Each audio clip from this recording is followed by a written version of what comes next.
been a really long time, hasn't it?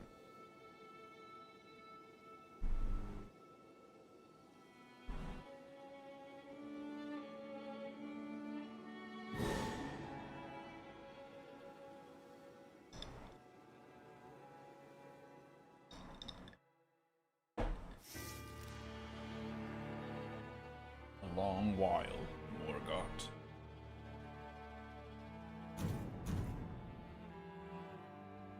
Yo, what's up, Crimson? How you doing, Bang? How you doing, dude?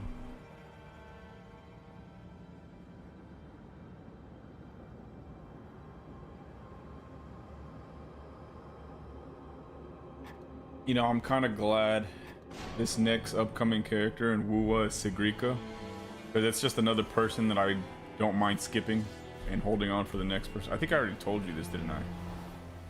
You didn't sleep well last night, did you? I did. I had dreams. Serious ones. And I've been thinking a lot about it since I woke up. And I did wake up many hours ago, so there is that. Yeah. Yeah. That makes sense. It gives you thoughts like that sometimes. Living,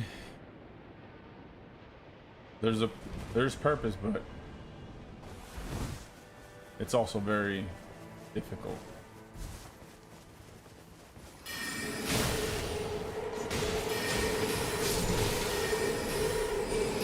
Hey, what's up?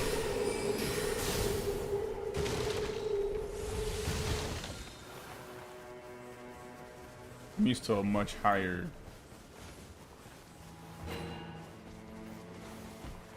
I didn't need to pick that up, really.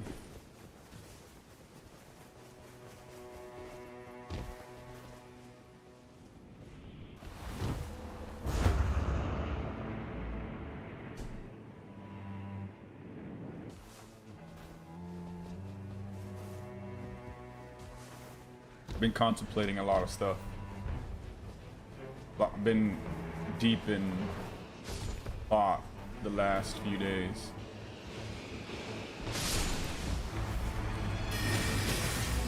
All worthwhile, but still lots of thought.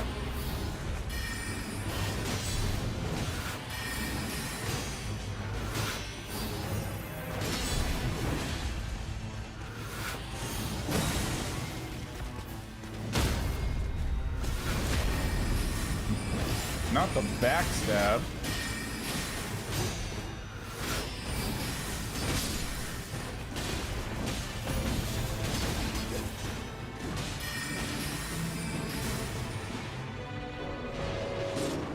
Yeah, that was the biggest thing that got me. I was like, Sigrika? We'll see. What does she do? And then I saw she was arrow. I was like, yeah, no, I'm good.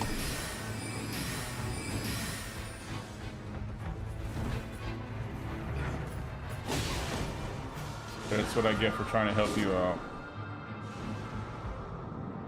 But yeah, as soon as I found out also that she was arrow, I was like, nah, like, I'm good with arrow with my S2 Yuna or S3 Yuno. That's good enough. Is S2? I don't even remember what the designations are for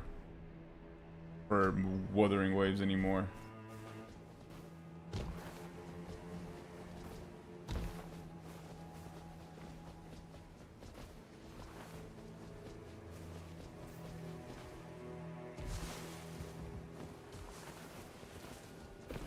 The only reason I died there is because I went down beneath to help that other guy.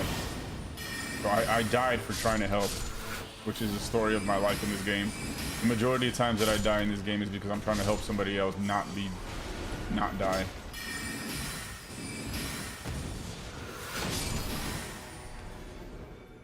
Aditya spoiled most of us. Oh shit. I'm probably never gonna pull Cardathea because I'm also not gonna pull the other chick that works with her. I forget her name.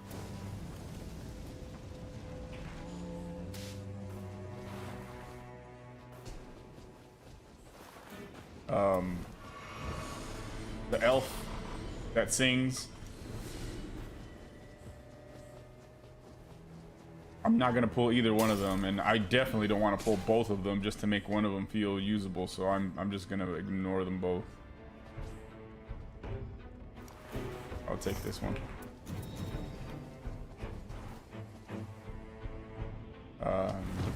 What was her name? I don't remember.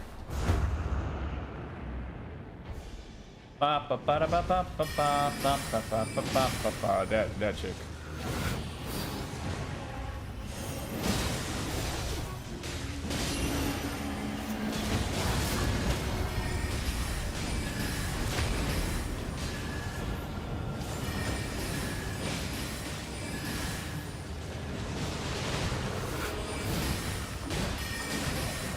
Okay, keep pushing him out of my attack range.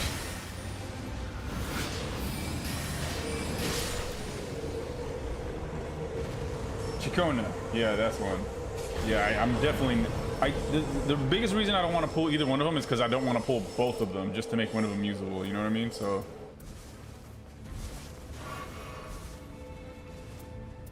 That's why I really don't want either one of them.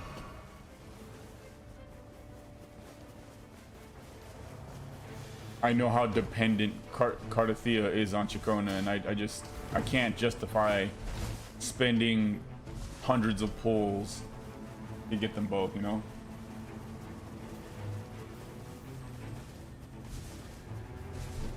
So I'm just gonna leave my arrow team at basically, you know. And I don't know.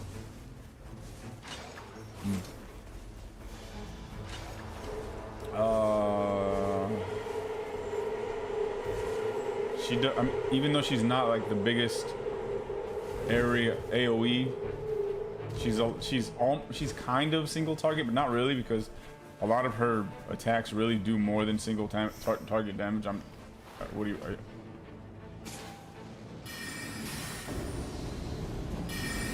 With how strong I've got her, she does enough.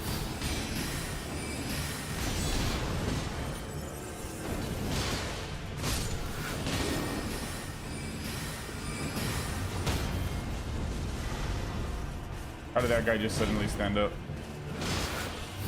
Ooh.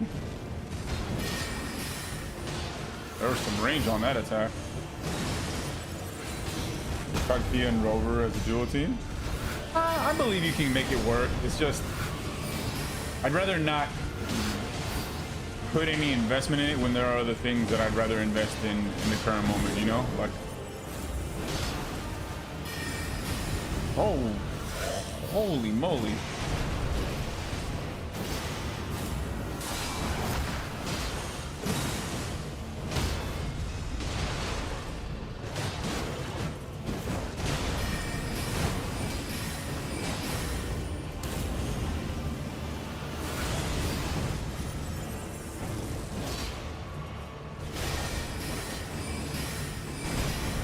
Oh no, we're not gonna make this, are we?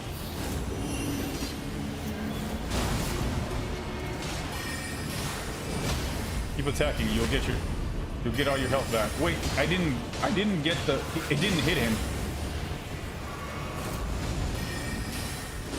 My ult didn't hit him, so it did nothing.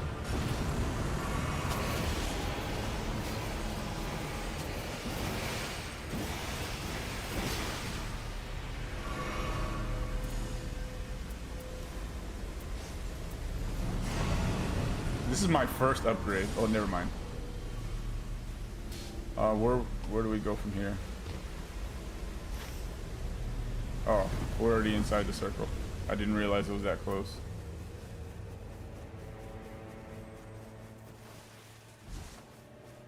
Chikona is good on her own, just the damage buff. But then again, I've also not put anything into Rover, like, at all. He's like level 50 or 60 for me. And I don't feel like and you know what? I really should level him up, because chances are he's gonna start fulfilling other roles in the future that I'm really gonna want him in.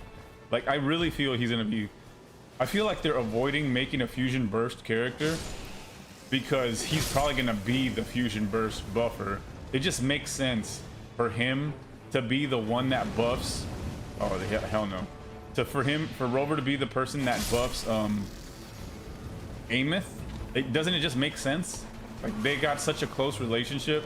It just feels right for them to be the ones to work with each other. But I don't know. Of course, that's pure speculation. There's no evidence for that. But I'd really like it for it to be that way because that'd be really cool.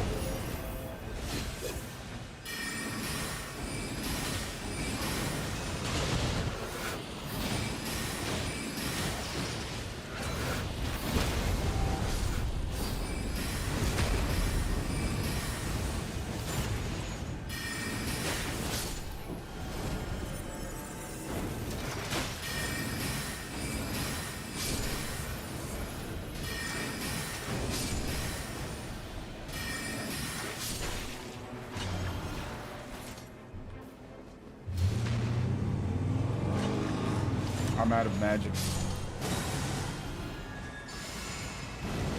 Yeah, thanks for the golden vow, man. That was nice of you.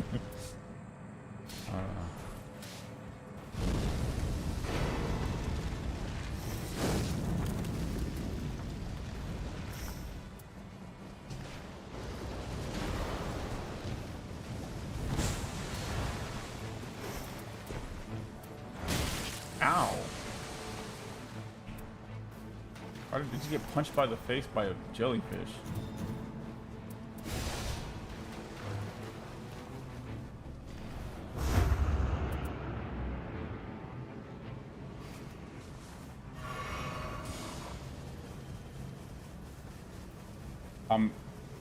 Is this Yu-Gi-Oh? Yeah, this is Yu-Gi-Oh! Legacy of the Duelist.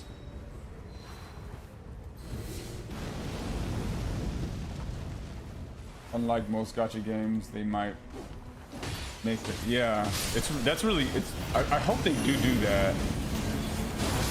But you know, who knows for sure? Ow.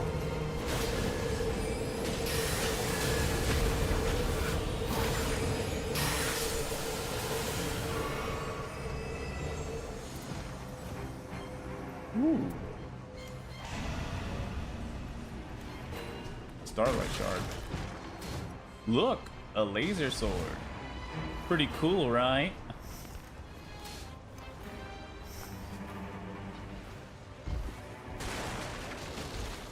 But that's really what I'm looking forward to next is also in ZZZ, the third Angel of Delusion, the third idol from that idol group. She comes out in like 6 days. And that's going to complete that team. So I got a couple of things to look forward to. And I've saved up, I think I've saved up enough pulls to get it. And but if I lose the 50-50, I risk not being able to make the, oops, I didn't mean to do that. Not being able to get the engine, which is the weapon. And the engine is really, really important for this character. So I may actually have to end up spending money on it if it comes down to that. Because it's too important not to pull. And there are no replacement weapons that would really properly work for her, since it's going to be the first stunner of her of stunner kind to work with Anomaly, which is, you know, two typings in that game that usually don't mix.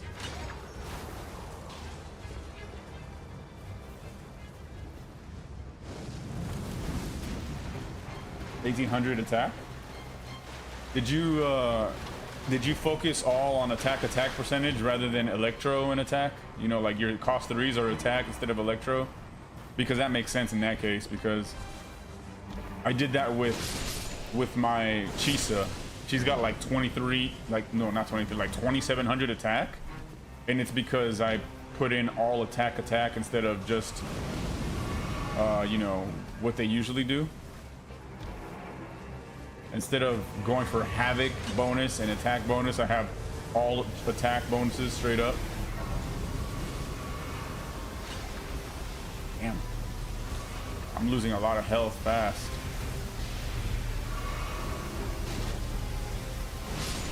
And I didn't even get the... Unfortunate.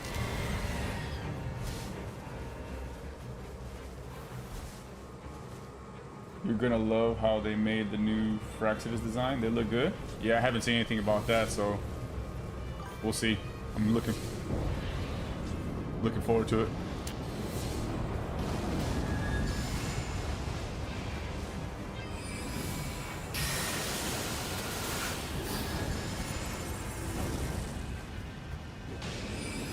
I gave her 1/3 cost attack and made the 4 cost seal bonus. That's pretty good then, yeah. Especially for a 4-star. Right? How's that work in that game? 5-star resonator, right?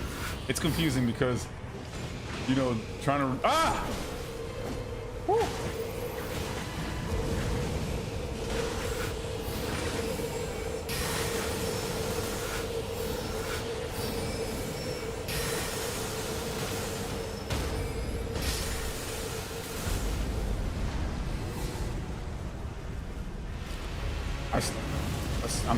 I still really want Frolova whenever that gets a chance to come back.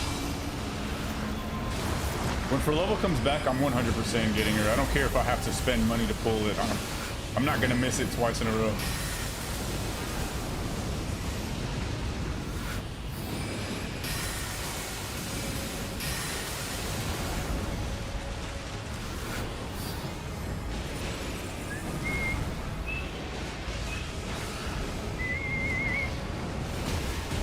Damn, I got destroyed there.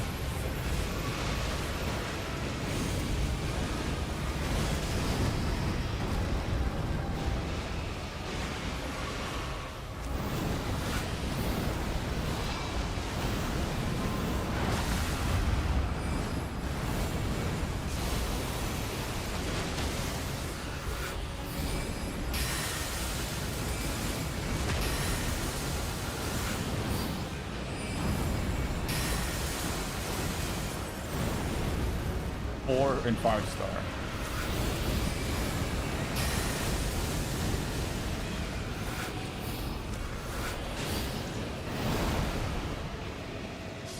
Did I?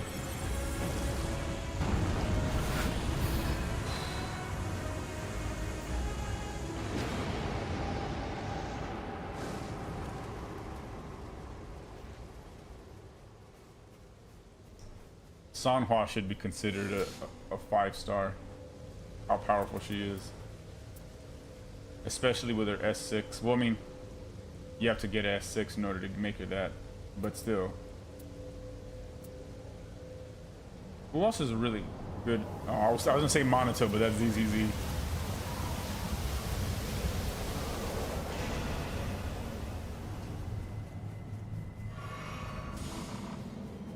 Monato is the A rank agent that plays like an S rank in ZZZ. He's stupid strong.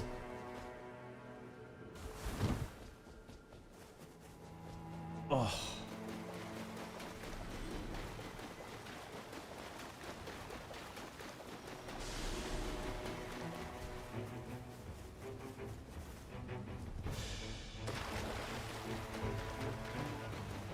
And unkillable. It's just ridiculous how powerful that guy can be. Ugh. That was a hiccup. Pardon my my grossness. Ugh.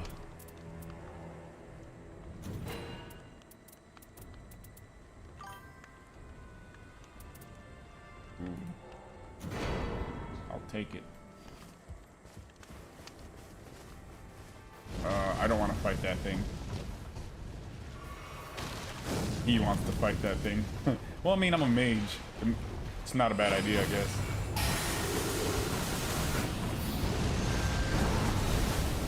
Nice block, bro.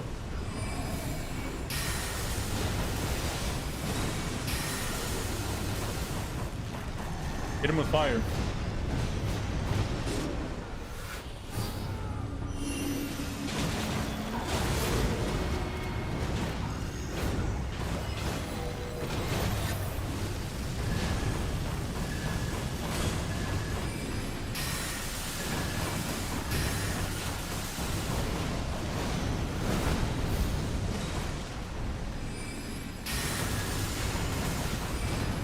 gave me golden valve.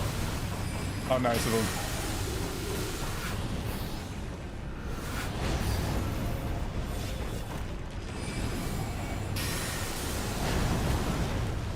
That was definitely going for me.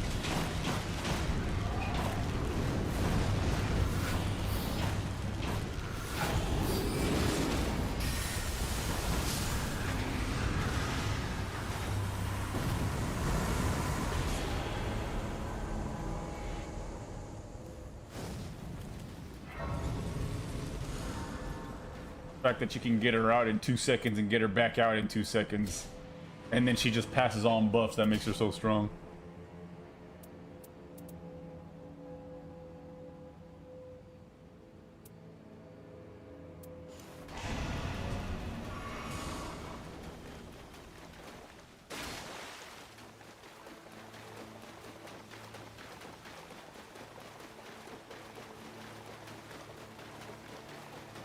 Uh-oh. Market just opened back up. What is it looking like?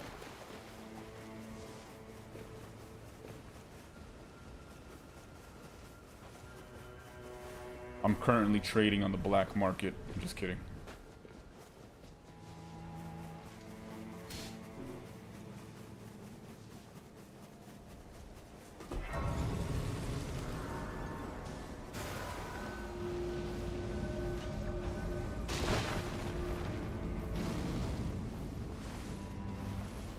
Ah! I just jumped off.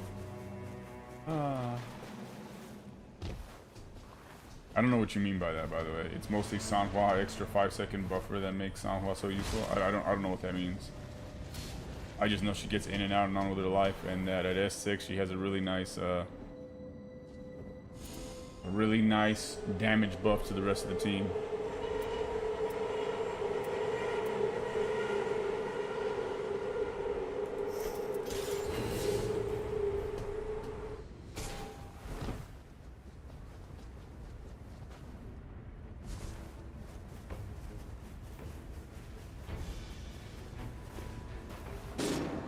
A general damage up buff.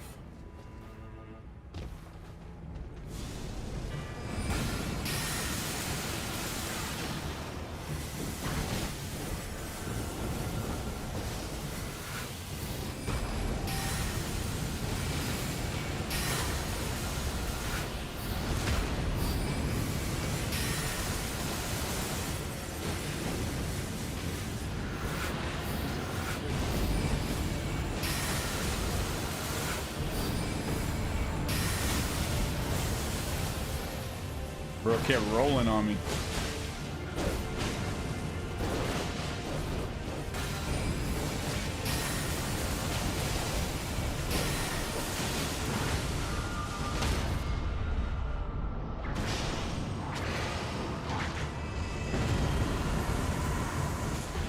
Yeah. Quite useful indeed.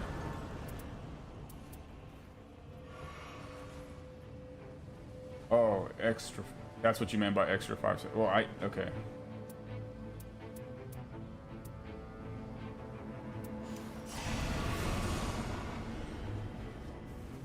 I knew it was a longer, but that didn't register for me. If you would have just said like, oh, she has that 20-second buffer or something like that, that I would have understood. But the extra 5-second buffer, that didn't register as that being her outro skill to me. Even though I knew that, it's just I didn't put those things together like that.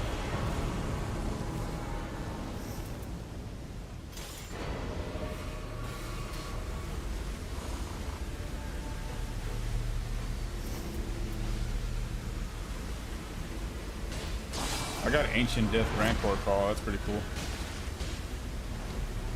The fatty boss? Yeah, he's kind of funny. I always wondered if he was like meant to be funny, because there's nothing about him that's scary at all. It's like he was put in there to be a joke. The fat boss, the noble. It's just so unrealistic. It's so silly. There's no way they didn't mean that to be funny. You know, him rolling around like a roly-poly, or whatever you want to, whatever you'd like to compare him with.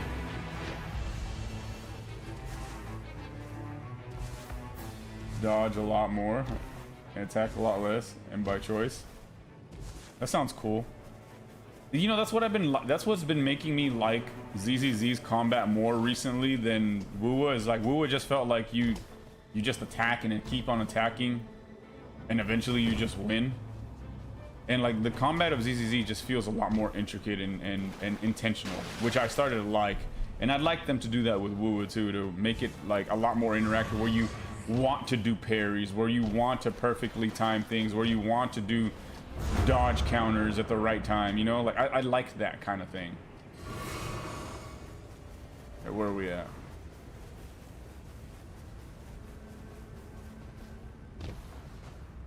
Fat boy not so slim.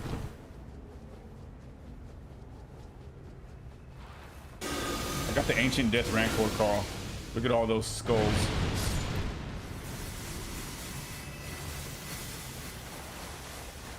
I'm already ready. I've been waiting already.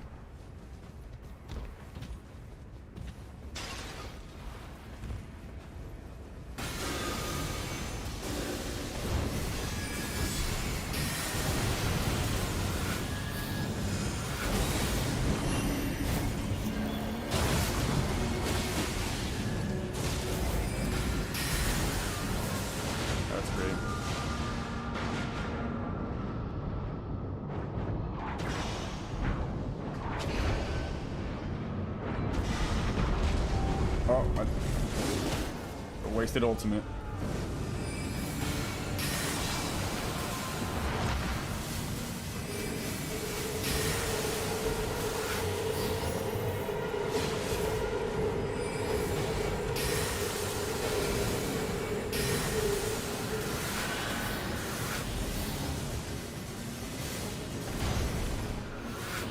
He's definitely coming for me. I never see this guy running. I never see that guy run, and then the one time where I'm playing a character that cannot face-to-face this guy in a melee combat, he starts running at me. He always slow walks, and this one time he wants to run at me. When I'm playing the one character that does not have the physical defense or health to survive him, now he wants to run at me. That's kind of frustrating.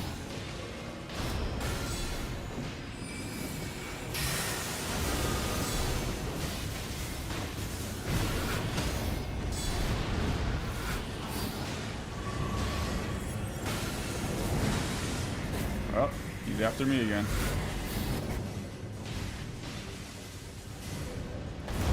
What the fuck? Are you serious, dude? Come on, give me a break.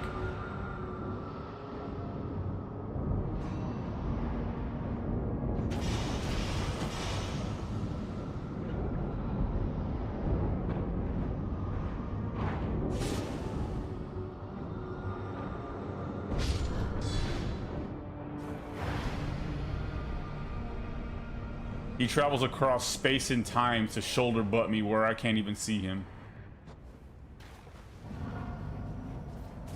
Oh. I don't want to be frustrated right now. I'm probably gonna not play this game for very long. The one thing I realize I just don't enjoy about this game is that I suffer for no reason.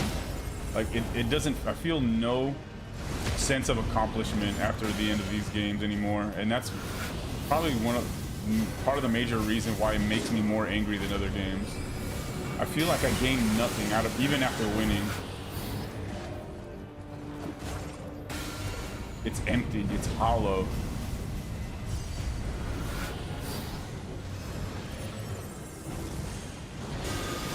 And this is the only Souls game that does it to me because of the way the ranking system works.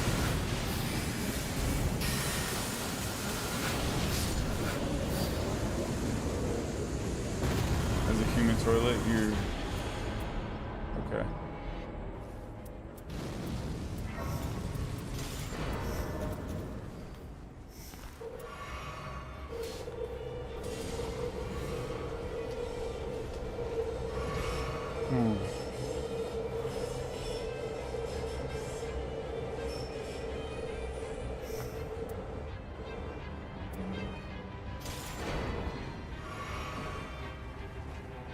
Yeah, you mean, well, the Frexidus, the guy, the one that grabs you is just kind of annoying, right?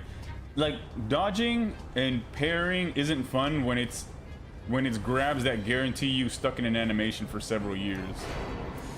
I don't like that either. So that doesn't feel satisfying.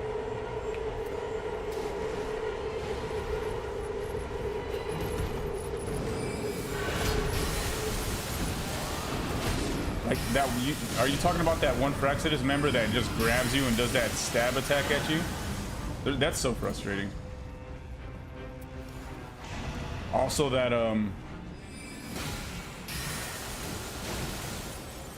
Scar, when he does that grab attack, I feel like all the old bosses just did grab attacks. Because I remember that happening so often in the beginning of the game. And it doesn't seem to happen very much anymore.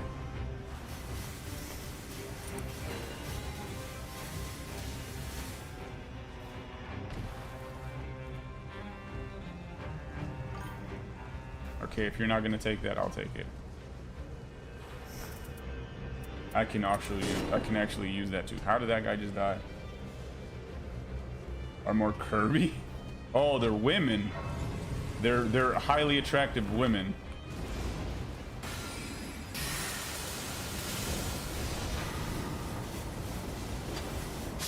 I see why you would not want to now. Or why you say that. I'll throw all those demon wenches out. All those Jezebels can die.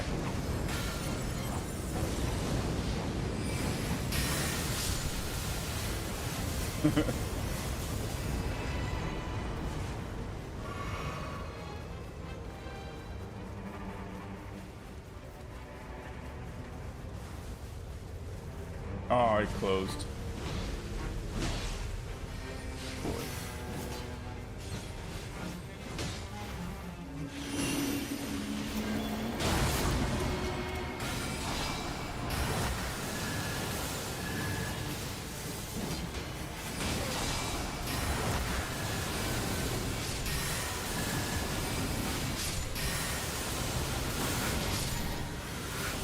What did I just get? He just threw a spell at me.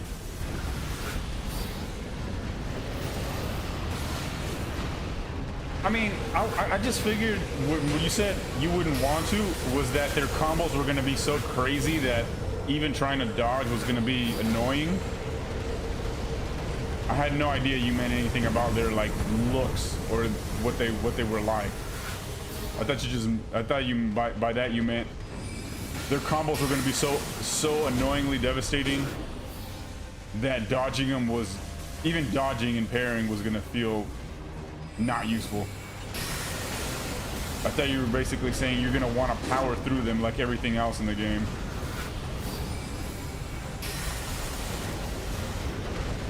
It's a little too much death happening here, you guys. All right. Is he just standing still? Because there's no other way I could see him dying.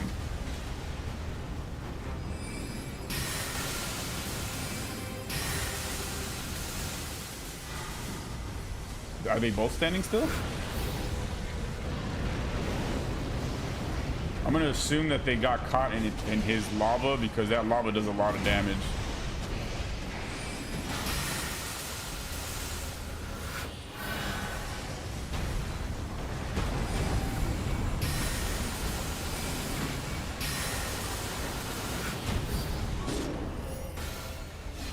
Oh, brother.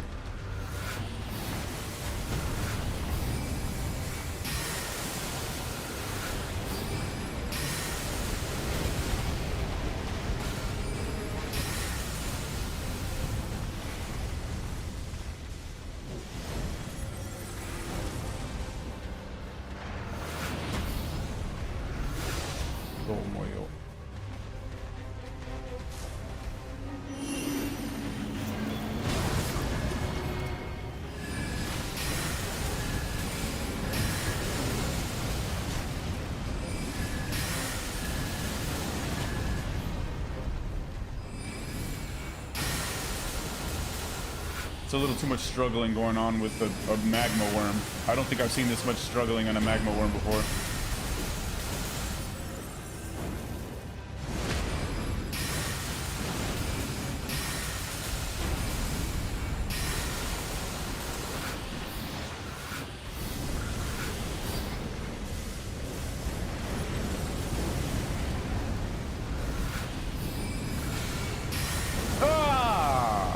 was not necessary.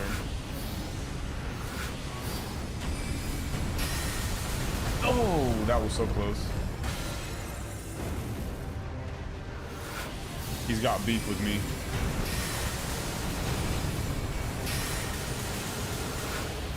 Understandably so. Holy moly. Whoa, whoa, whoa, whoa. That should have just killed me. Bro, why is he all over me right now? Like, jeez. What happened to my less likely to be targeted? This guy just... I guess I'm the only one doing any real damage to him right now, so I guess that makes sense.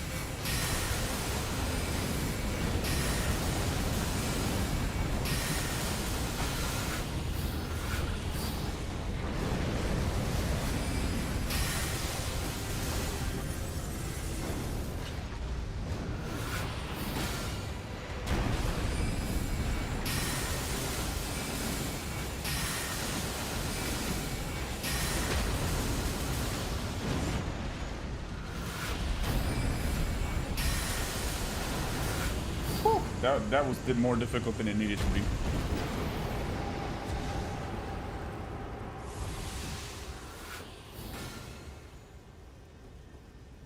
I didn't see anything about the upcoming looks of any of the new stuff coming out here soon. All I know is that Sigrika was coming out, and that's about all.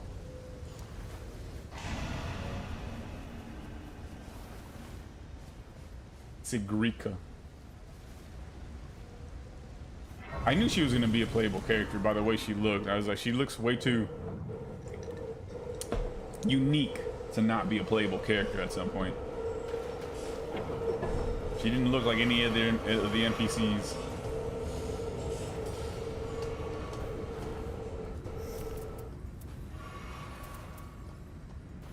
I liked how people knew about bullying coming out for a long time too.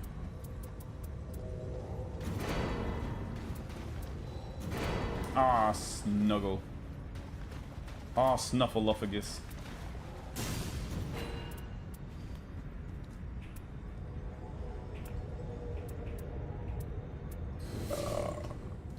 Ah, snagglepuss.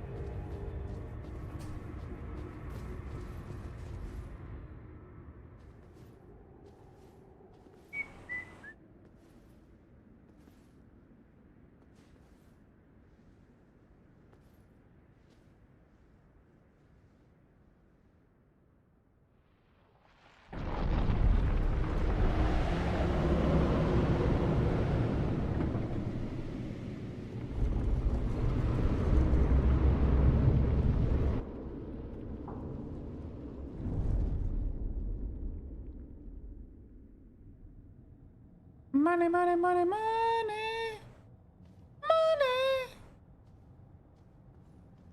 Dinero. Personally, I'm looking forward to the new Calcharo. Are they messing with him? They do justice for him. He looks even cooler than. Wait, are they changing him around? That sounds really cool. It's Everdark.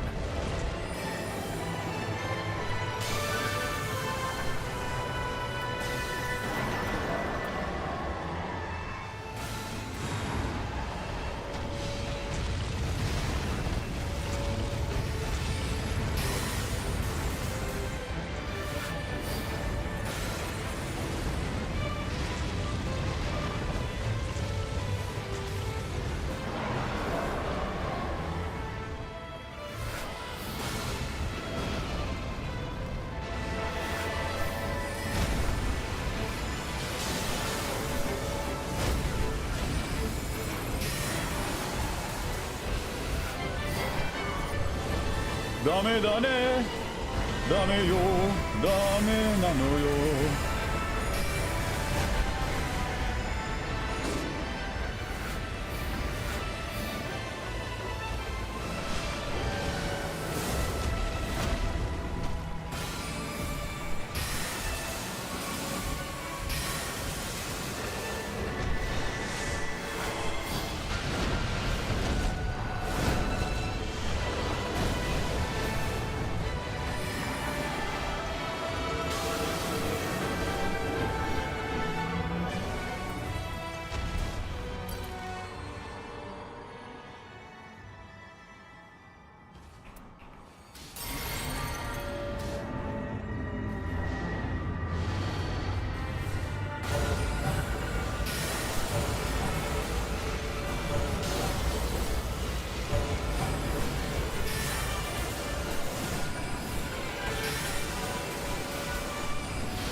Holy moly. I didn't realize I was gonna get pummeled with freaking magic that whole time.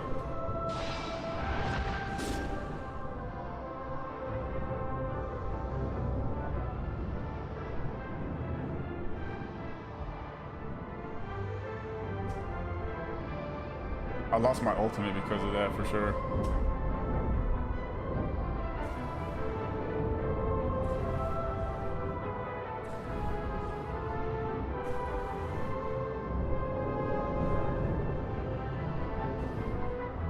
I finally got to Deep 5. Also, I hate this Everdark boss. I hate this Everdark boss, but I love the music.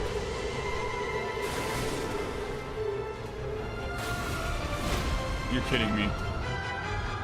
See, because dumb stuff like that just happens. Like, what was the point of that?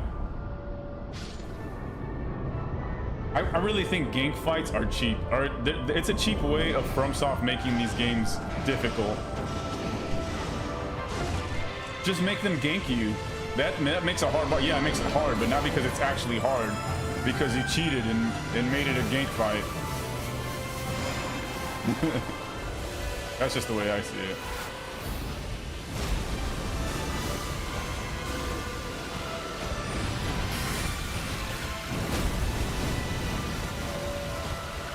Whoa. What is that range? Okay, brother. He flew across, again, time and space to hit me from all the way on the other side of the entire universe.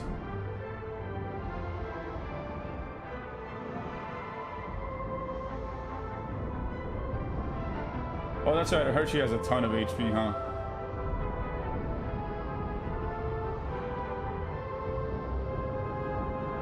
Well, they probably will make you have to pull for him again because they have that sort of mechanic in ZZZ right now where you can get agents that are A ranks, but they came out with S rank versions of them, but you have to pull for them. So I feel like they would do the same in Wuthering Waves. Like, I know Wuthering Waves is kind of a little more generous in some aspects of some of the things that they do, but I don't think they'd be so generous as to make things just straight up, like characters like that straight up free, you know?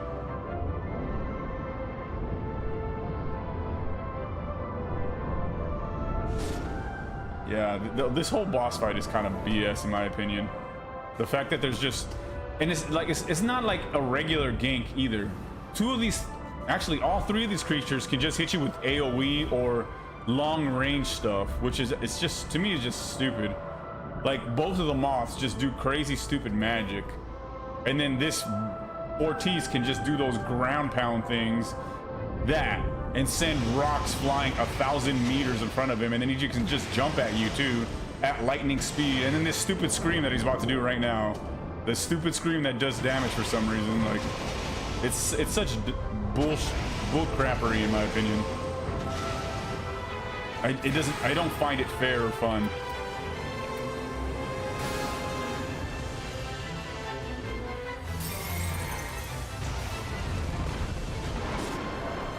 Yeah, I see that also. Very difficult that's a very difficult attack to avoid.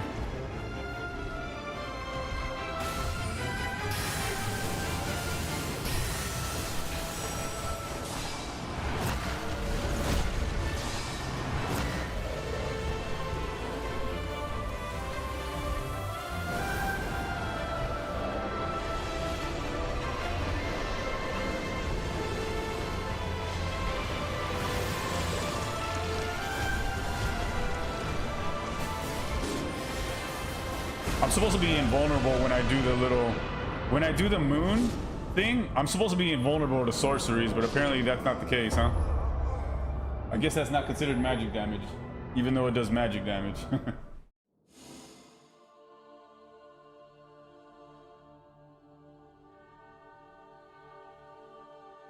Yeah, it's a little ridiculous.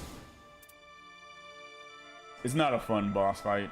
It makes, like, the great soundtrack not worth fighting them over.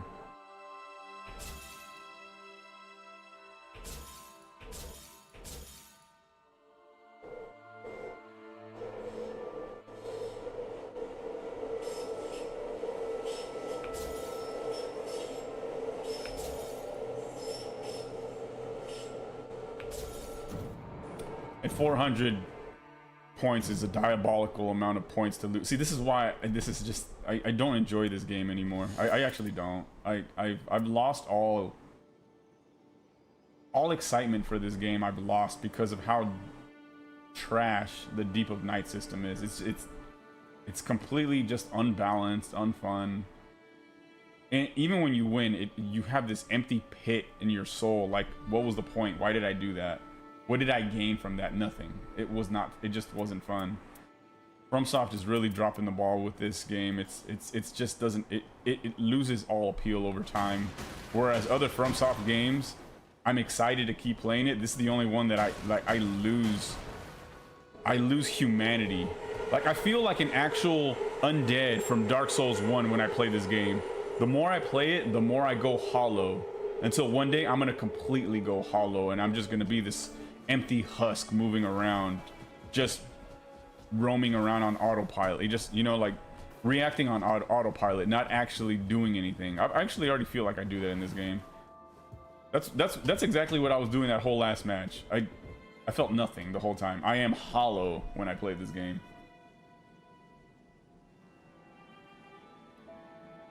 Do I need a teammate? No, not really. I don't want to play this game anymore. I think I lost it. I lost my interest in this game, unfortunately, because this is the one game that drove up my viewership to any degree at all. I don't enjoy it anymore. It sucked every bit of life out of me. It's just, I just don't enjoy it anymore. It's sad to say, because it was my favorite for so long, but this Depth of Night system ruined it all for me. It's just awful. It's awful. It's not fun. I feel empty, man. Like, I woke up in such a decent mood, and I just feel empty and hollow after just playing one round. That's how bad that game is to me now. It's a hollowing experience. I don't even know what I want to do. I don't even know what I want to do now after that. It's just so god awful.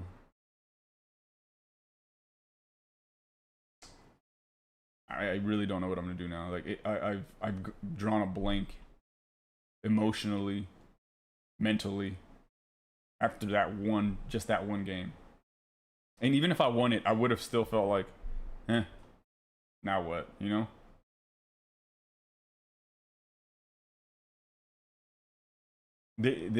What it needs is Depth of Night needs a serious overhaul. It's because as it stands, it's just awful to play. It really is.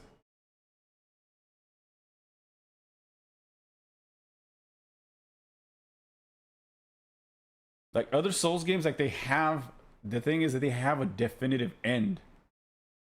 Night Rain doesn't. You know, it's just you keep playing. So that just for the sake of playing, and it never ends. That's what's not fun about that, you know? It's like, even in the depths, like when you reach depth 5, which I've done twice already, it's just like, well, so then what now? Because after you reach depth 5, there's nothing else to do after that. It's just depth 5, but you can go up to 9,999. But why? What's the point? What do I get after that? You get nothing. You get nothing. So it's, at least with other Souls games, you get several things. You get a definitive ending. You have the choice for multiple different endings. You get a new game plus. You don't get any of that with Night Rain. It's just, you're done. Or, never mind, you're never done. You're just gonna keep grinding for no reason. Something needs to change for it to be appealing again, because after just so many playthroughs, it just becomes, why did I do any of that? I don't know, man. It's just, it's a lack of reward. There needs to be something to work toward, because working toward nothing for the sake of doing nothing is just not, yeah, there you go. The lack of rewards kills the game mode, exactly. Because there's nothing to look forward to at all. It's just, I'm just doing this because.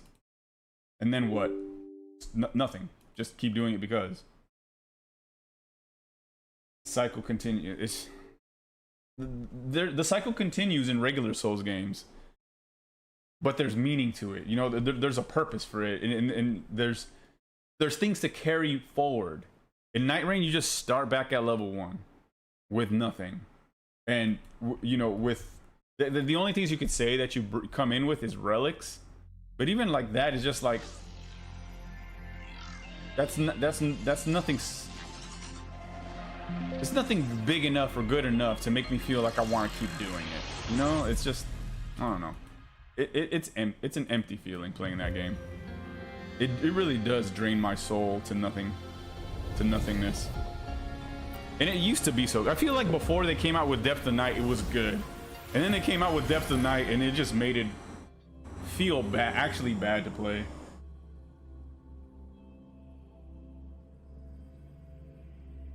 I played like 6,000 plus hours of Dark Souls 3 and Dark Souls 1, and I would continue playing those games. Elden Ring 2, but only 700, 800 hours into Night Rain, and I already feel like I never want to play it again. I could play 10,000 hours plus of Night Rain. I mean, of base game Elden Ring, of Dark Souls 3, of Dark Souls 1. Dark Souls 2 is questionable because it's a really difficult game to play, and it's uncomfortable. Can you keep up? And I've yet to beat it. But you know, like I know I could put tens of thousands of hours to this game in these games because I have. But Night Rain is just a special beast, and not in a good way. Not in a good way.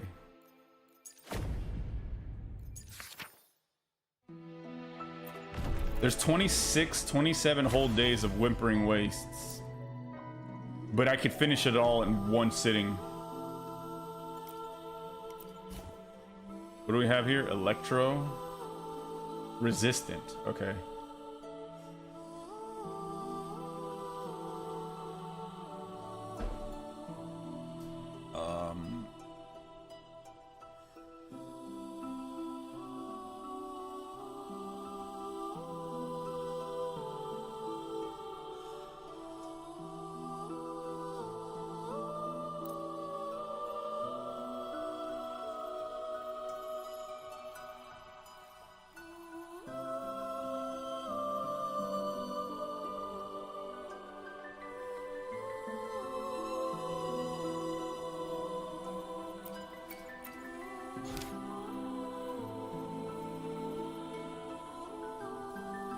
They got rid of that one token that I really liked.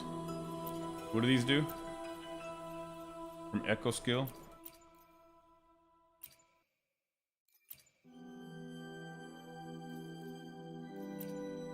Summons Echo to support you in combat. What do these do? 30 more damage. Tune ability, shifting, tune rush, strain. I'm not really... See, I'm not very... I don't understand very much all these different tune rupture things. Like, I don't get them completely. And I don't want to learn them either. I really don't.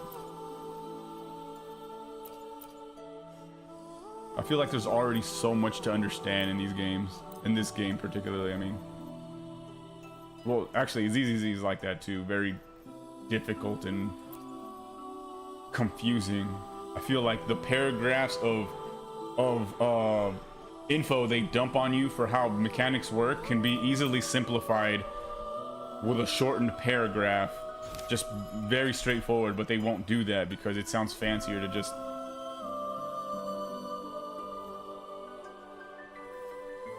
word vomit at you.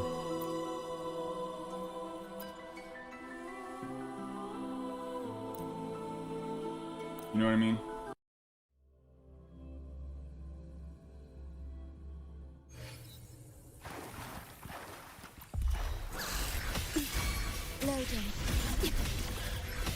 I'm probably not gonna be playing any more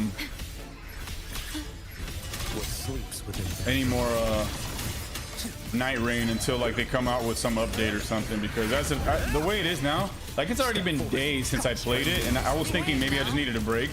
It wasn't that. It's been almost maybe a whole week, or if not more, since I played it, and I thought, like I said, I thought taking the break would be what I needed, but that wasn't it. I just don't like the game anymore. It needs a major shift. Leave it to me. Loading. Diminish astral modulation.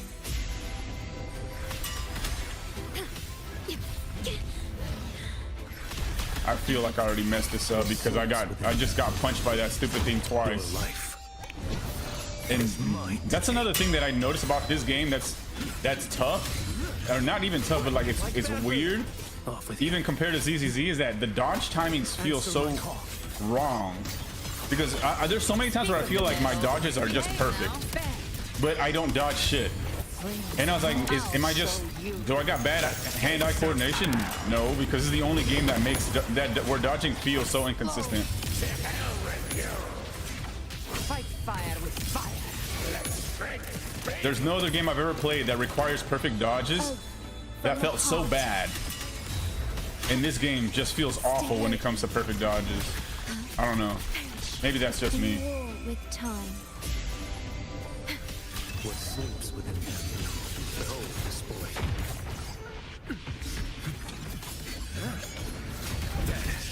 This feels awful. Mandate calls. Judgment falls.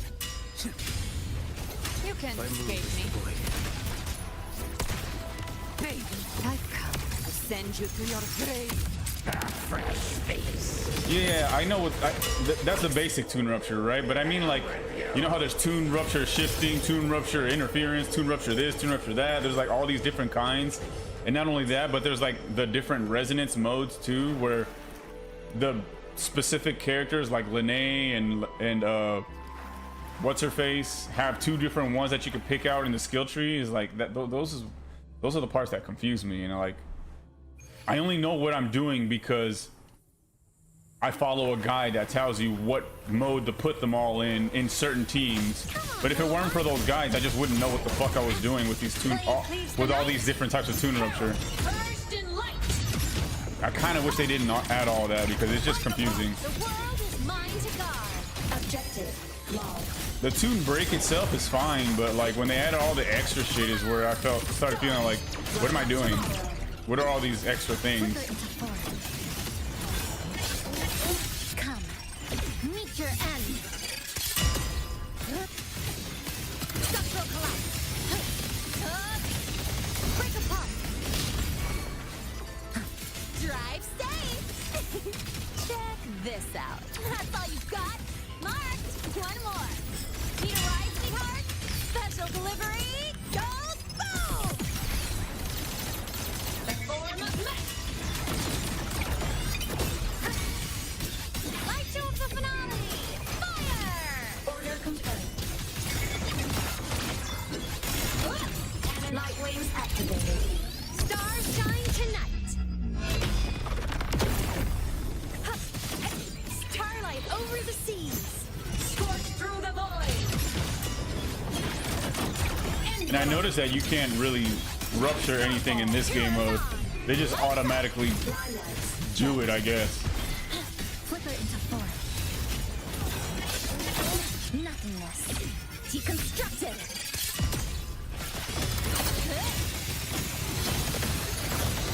Cutting through the numbers. Drive safe.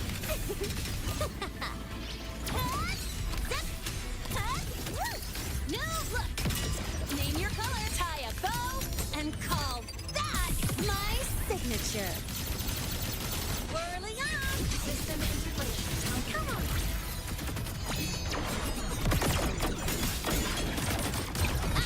No tricks. Cluster cannon ready. The savior rises. Soul singing. That's what they mean about her being kind of an overkill character, because that one ultimate just kills anything on the screen, but in Withering Waste it's just like, if they're not all full health, it was just kind of like useless to use the attack at all. What I did to the final boss was disgusting.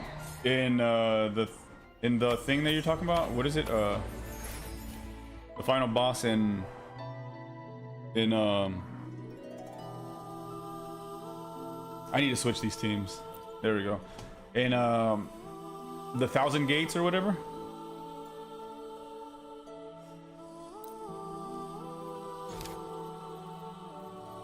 The savior rises. The butt cheeks rise.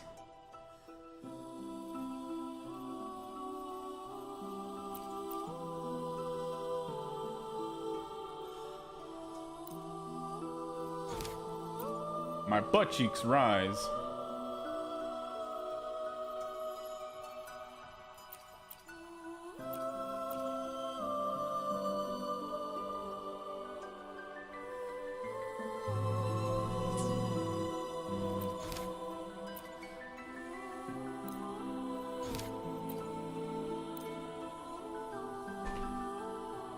Thousand Gateways, that's what that's what it's called. What did you do? You know, I haven't been able to replicate that really quick kill that I've done quite some time ago. Now it always takes me some time to kill him. Come on! Stars, light up tomorrow. Flicker into form.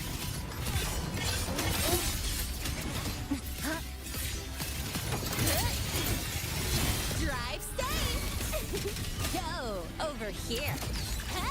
Mark! Hey, where's the fire? Tie a bow and call that my signature. The form of my art. I chose the finale. Fire! Order confirmed. This blade cleaves the night. Peril, burst in light. Solar flare, end blow. Body limit unlocked. The savior rises. My butt cheeks rise. Hey.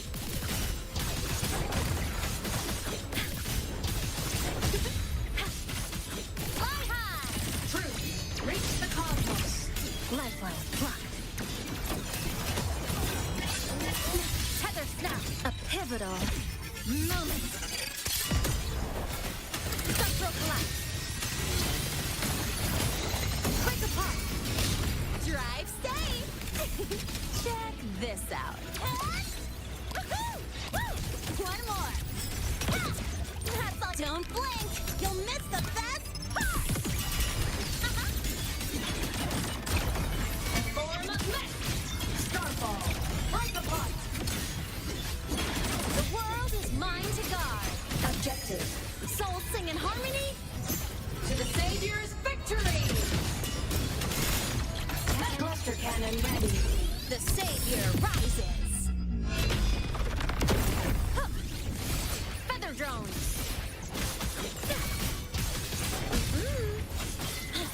Flicker into form.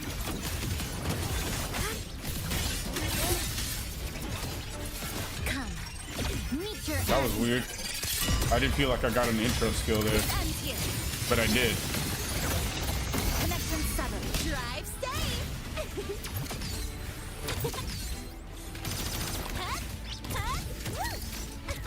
Need a ride, sweetheart? Special delivery. Go boom! That's all you got. Whirling up. Starlight over the seas. Scorch through the void. Protect.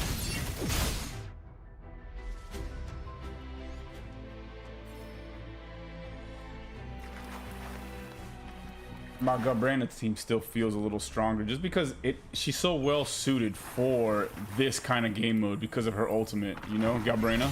Loading.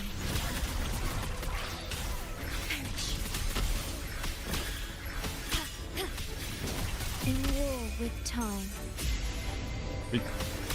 What sleeps within bamboo? The mandate calls. Judgment falls. Band-Aid calls.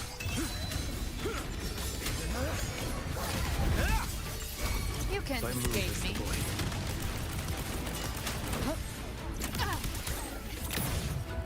Baby, I'll show you. The gates of hell. Painted hellfire. Devour them all.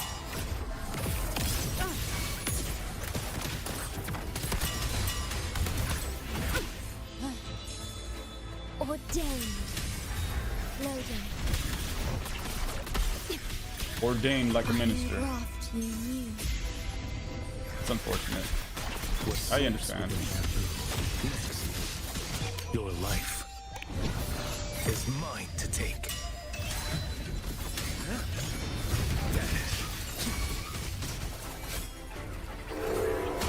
Gotcha. My move is blank. Ha! The flame of the hunt ends here. Time to go. Fight fire with fire. Let's break free.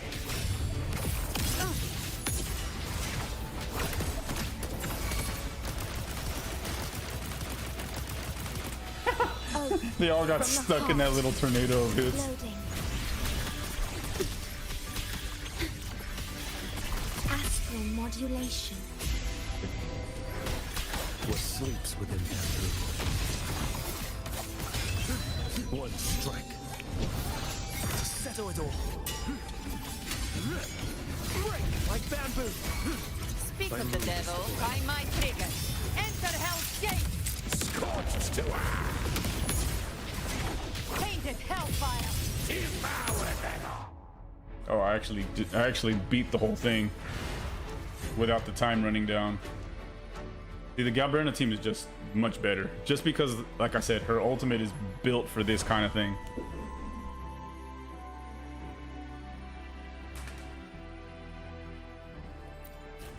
I made 2 batches of homemade ice cream in the last couple days. The first one I screwed up really badly because I left it on the stove too long when I was like reducing it and pasteurizing it, because I cooked them with I make my ice cream with egg yolks to make it a little bit more rich, and I forgot that I had it on the stove reducing and pasteurizing, so it ended up burning on the bottom. So it's got this like eggy kind of, like those little egg tarts, or maybe what would you call them? Yeah, kind of like an egg tart, or what do you call those things that you? I don't know. It has this dessert egg flavor that just doesn't taste very good to me, in my opinion, when it comes to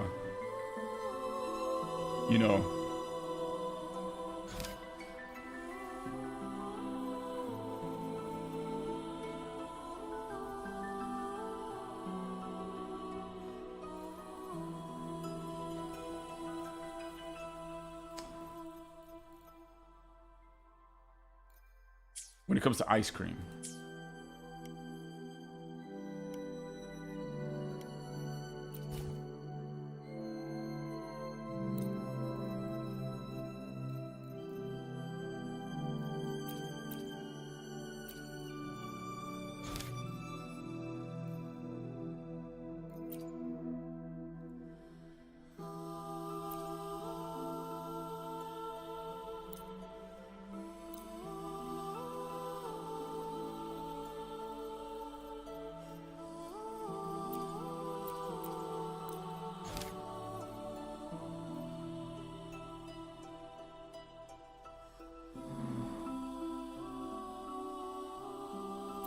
Is this good?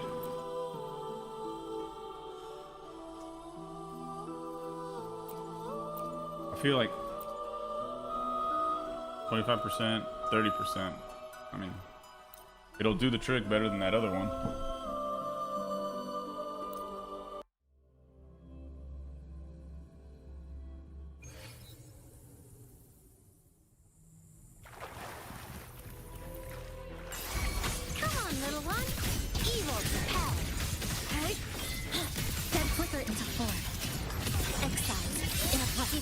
Drive safe!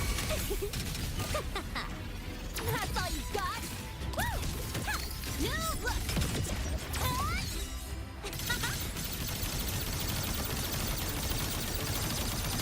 Don't blink! You'll miss the best part! Whirling up! Come on, little one! Smile! Sparks.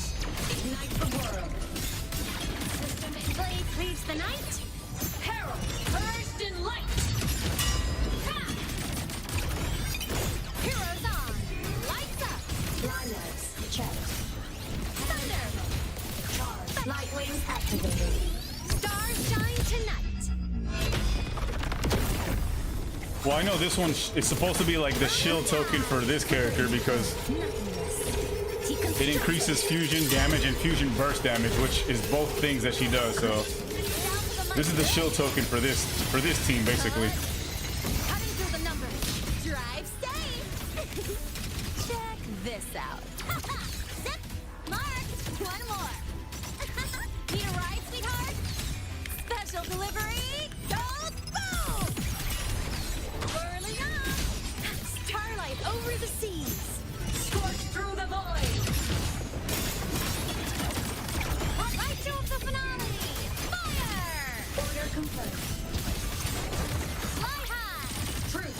Reach the cosmos. Lasers. Cannon auto. Charge. Yeah, this is actually kind of. I see why this is. Yeah, see how fast that went? I was not doing that before. Yeah, the full points, 2220. That was 100% the shield token for this team. The fusion damage and fusion burst increases. Oh, I finally hit level, like the top level for my, you know, the, what is it called? I don't know what you call it. I reached max level, the player level, not character level, and it's kind of sad. I have nothing else to look forward to. I mean, except for future content, of course, but like no more level rewards to look forward to. I mean, Astral modulation. What sleeps within bamboo? One strike to settle it all.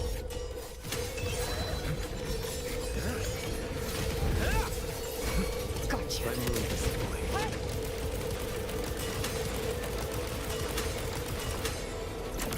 Flames by my trigger. Enter Hell's Gate. Scorched to Painted Hellfire. devour them all.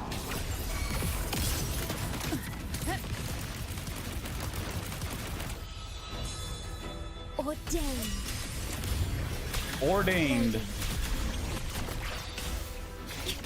In war with time. What sleeps within bamboo? Winds, hell, stars, wheel. Your life is mine to take. Do we really not? Which ones do you have that I? Yeah, so you have Chikona card. Did you start playing the game more closer to when it was new though? Because that might explain the reason why, right? Because I started with like the Augusta banner, I think it was. Fight fire with fire. Yeah, because they had Augusta and cute little ice girl. I forgot what her name was. The reason I even started. Behave now. Oath from the heart. Shit, Loading. you know who I'm talking about though. Iron graft. Glacio Guns Girl. Carlotta. What sleeps within bamboo? And I chose Carlotta because I just liked her gameplay better than I like Augusta's, even though like at the time I didn't realize how much better Augusta was gonna be for my You can setup. escape me. But hey, enough time had passed where I got to, you know, pull Augusta also. Fight fire with fire.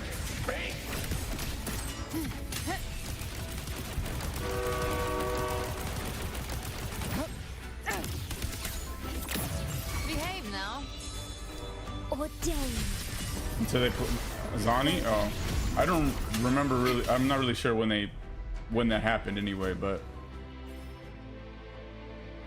that's still an S rank.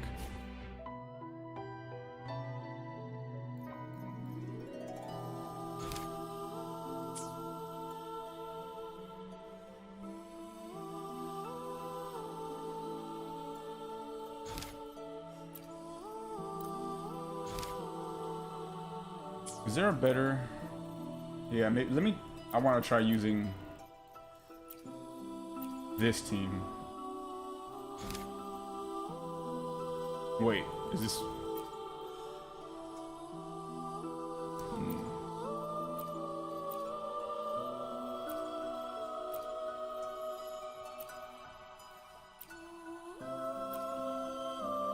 That might not work out very well.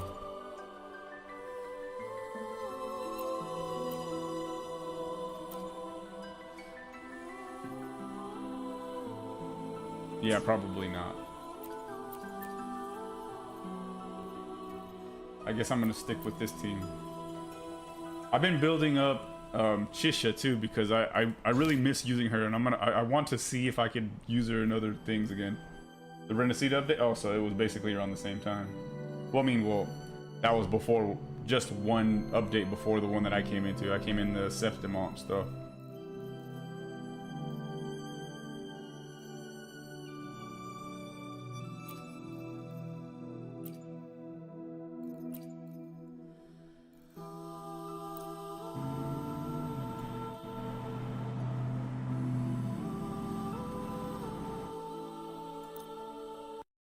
Gabrena's the one you have that I want, but I'm saving for the crossover. Yeah, no, Gabrena's really just kind of busted, you know, especially in stuff like this.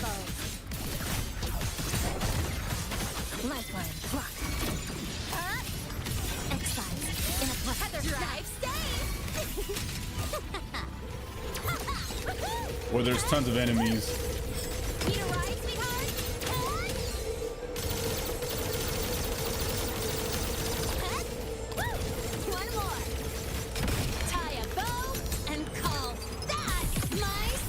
Early on. Come on, little one. System integration complete. Light arc. Starlight over the sea. I love how there was just one little guy alive on the edge of the map, and I had to go, like, personally go talk to him Objective lost. to get him out of the way. Cluster cannon ready. The savior rises.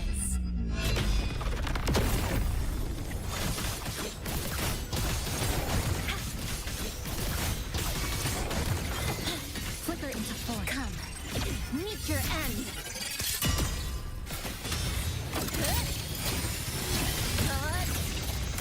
Connection severed. Shake it up. Drive safe. I hate it when that happens. I didn't have the considerable energy fully filled up. It was deceptively full, but when I swapped, I didn't actually get an outro because it wasn't actually full. I don't know why it does that sometimes. Same moves, but sometimes they just perform completely different. Lights up. Lights check. From the come on. Stars light up tomorrow. Eclipse. Body limit unlocked. The savior rises. Well, why did it get quiet like that? Feather drones. That was awkward. Flicker into form. A pivotal moment. It ends here. Quick apart. Drive safe. Go over here. One more. Hey, don't blink. You'll miss the best part. Whirling on. Soul sing in harmony. To the savior's victory. I think my Filipino neighbor is cooking something again. Every time it just smells good as hell in the hallway, it's because she's cooking something. Smile. Sparks. Ignite the world. Light wings activated. Stars shine tonight.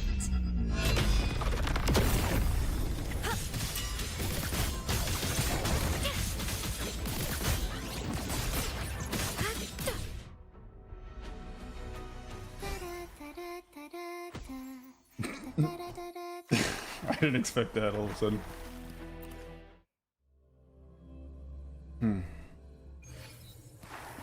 It smelled bad at first, but now it's starting to smell good. I think they were cooking what are those little seed thingies called? Wool with time. Garbanzo beans. Gotcha. I messed up. Oh, one strike. I introed into the wrong person.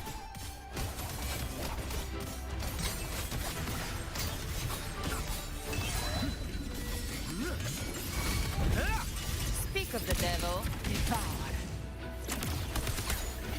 It's gonna cost me a lot. I think that's really gonna cost me. I introed to the complete wrong person. And then why does that guy get to survive? Just stand out in the cuts like that.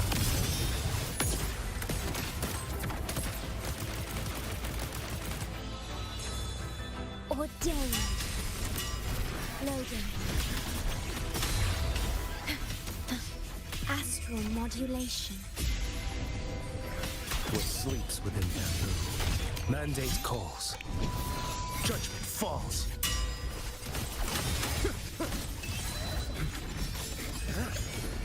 Vanish.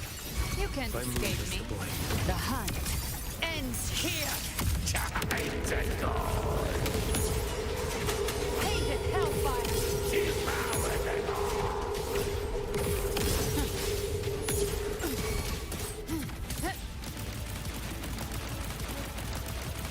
Hey! Vow from the soul. Loading. Finish. I engraft you new. What sleeps within bamboo? Your life is mine to take. Break like bamboo. Gotcha. Behave now, Why would it put me all the way over here? baby boy. Bruh. I'll send you to your grave. Fresh face. Fight fire with fire. Let's break. Break. Three.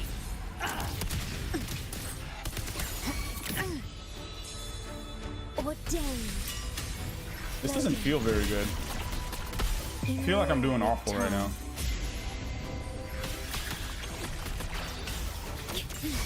What sleeps within bamboo?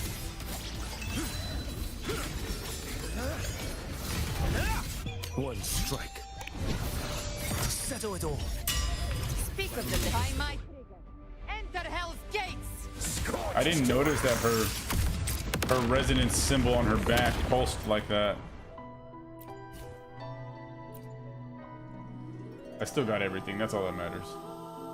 As long as I got all the rewards. I didn't get the triple S this time, but I don't care. I got all the rewards. 625 there. That's a lot. I forget how many you get from these. 175 from that. Okay, that's a decent amount. What is that total?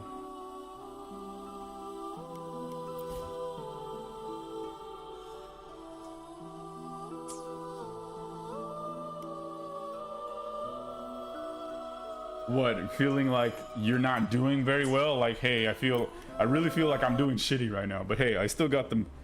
I still got all the rewards. That's really what matters. I forget how much astrite that is. I see I got 9611 of these paid ones, 12,900 astrite, and 8 limited pulls, which is only a day, 1 day and 2 hours. And like I said, the next banner is characters I don't care for at all anyway, so I'm still going to be continuing to save for whatever is coming up.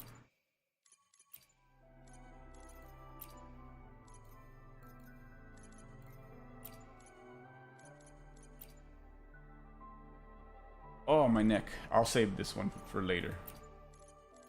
For now, let me go do a couple of these. I need more fusion stuff.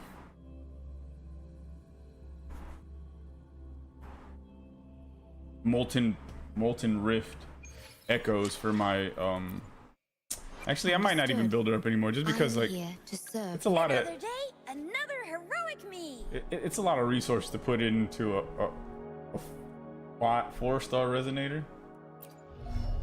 But I just like her so much. She's my favorite.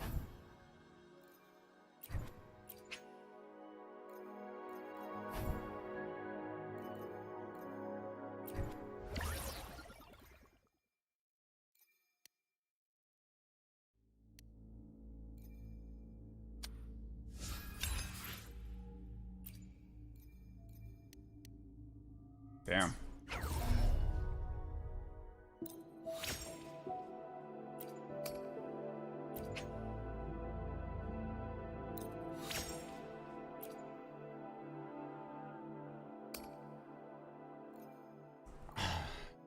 But it's expensive to build because of all these.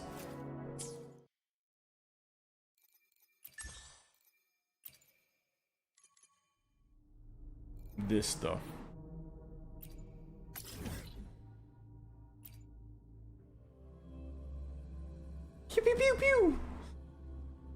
She's like, I just realized she's kind of like Deadpool.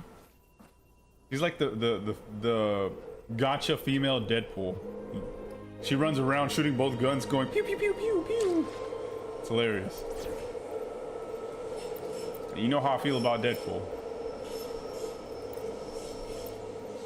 How do you make a build for Chisha anyway? Like, what do you put in there? Just somebody who buffs like fire damage, I guess, and then a shorekeeper. Or wait, what kind of attack damage does she do? Basic attack? Maybe Sanghua? I should try to smile more, you say? Like this?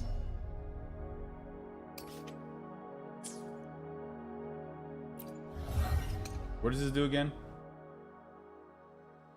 After ice prison or glacier is designated, all teams attack 10%. Okay, so when you do both of these, you get 20% attack bonus for 20 seconds. That's crazy, man. That's just crazy good.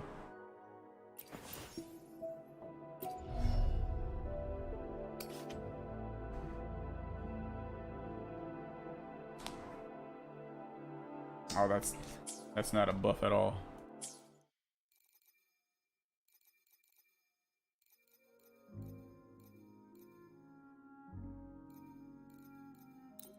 I should try to smile more, you say? Another day, another heroic me. She does nothing special. She's just a regular main damage dealer, which makes sense. She's like one of the very first characters to even exist in this game.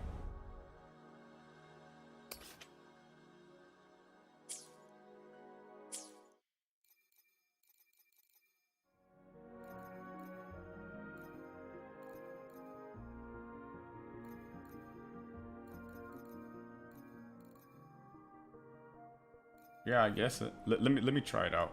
Let me try it out.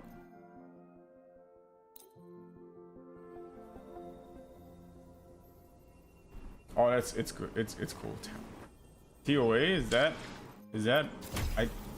you just haven't done that yet, right? Because I'm pretty sure I've already got my TOA finished. Where the fuck is TOA anyway?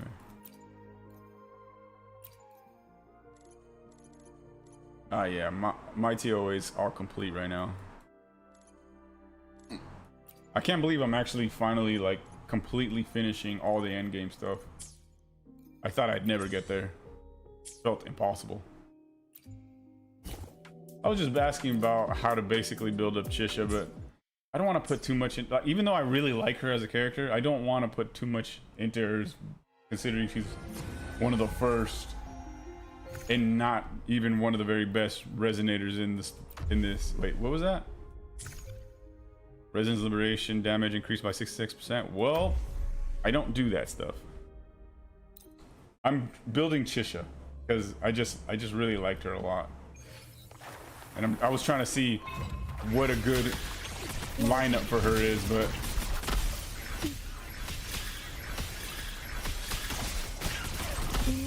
With time. just messing around, trying to see how I can get her to work. Stay behind me. Shackles be gone.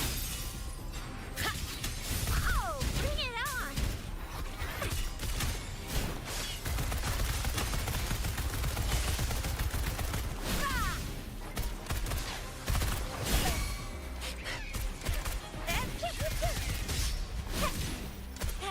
Time for some hot action. Some hot action. That sounds More odd. than time.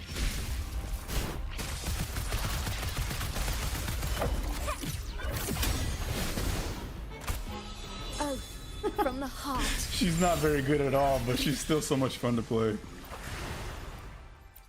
I don't know what it is about Chisha, but I really like her a lot. Procrastinated, but I mean, well, it's also difficult, you know? Like, you really gotta be precise with your setup. Like, I struggled. Even though I can beat it, I struggled with it. Stay behind me. Frozen blockade. A change. Oh, bring it on!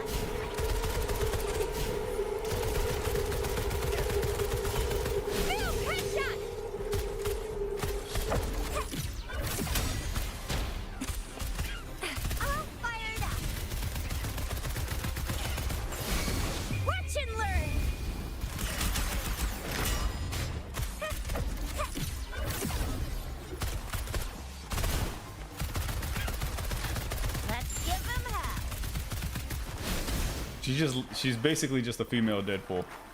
That's why I really like her. Chisha is good on paper, but in practice she sucks. Yeah, it doesn't matter how much she sucks. She's just so much fun to play.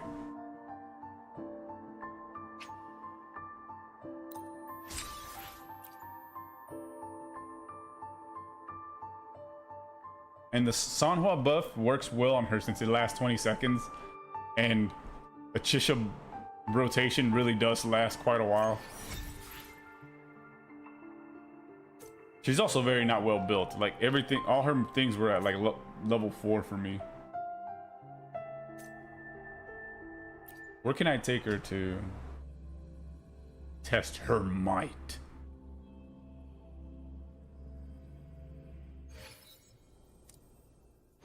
Another day, another heroic me.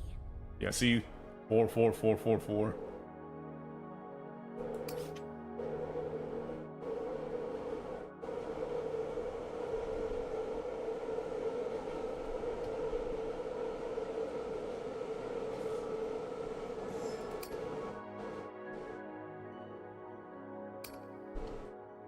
I think Daka is what I want to upgrade. This Daka thing. Why am I so low on these? Where do you get these from?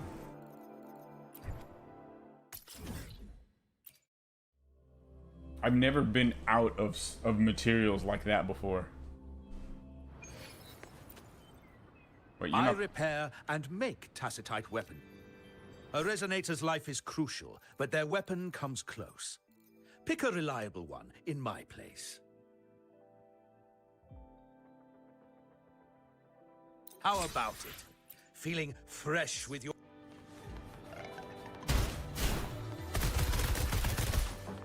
Where were my guns at? She was just holding her fingers out.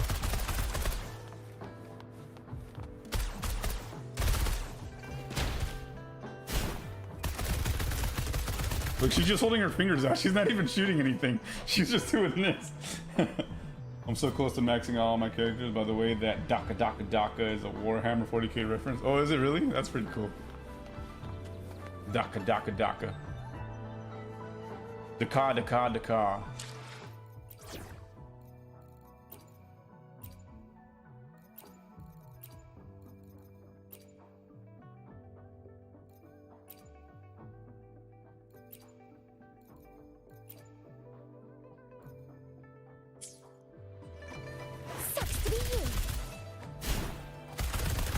Yeah, I'm just holding out my fingers. She's not even using guns there. Is that supposed to be like that? Is that on purpose? It's morphin' time. It's more, and that's definitely a Power Rangers reference. It's morphin' time. Up and away. Saber-tooth tiger, Tyrannosaurus. Another day, another heroic me. Look at that little tramp stamp that she's got. Her.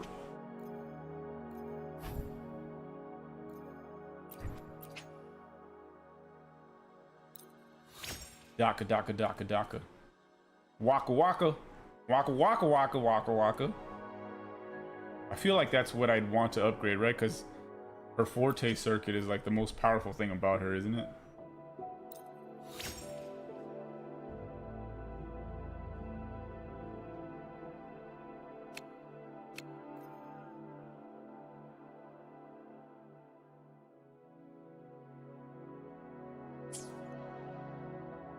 They call them Dakas? That's funny. Oh. Waka.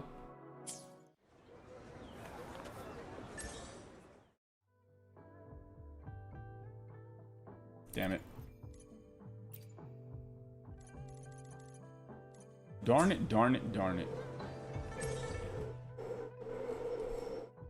I'll just go do this.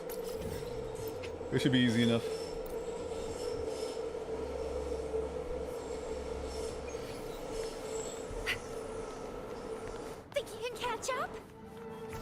That I didn't miss. Her saying every time I sprint, think you can catch up? That I don't miss at all. Let's give them hell. I'm coming in hot.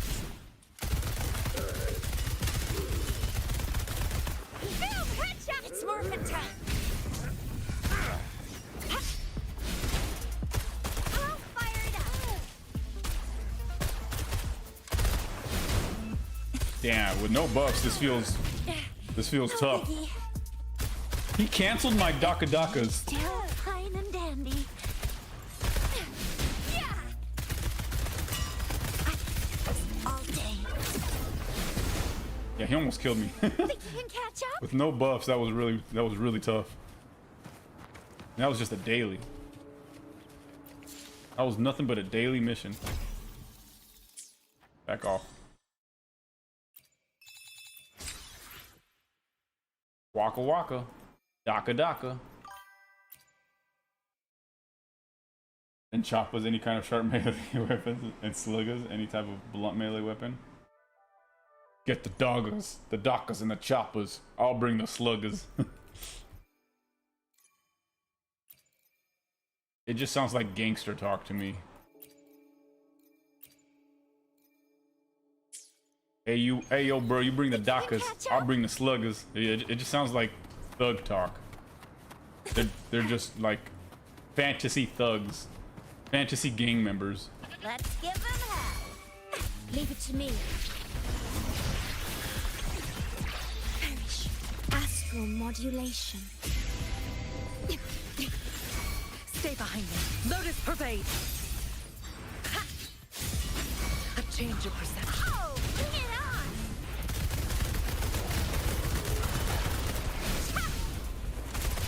Time for some hot action. Time for some hot action just sounds wrong.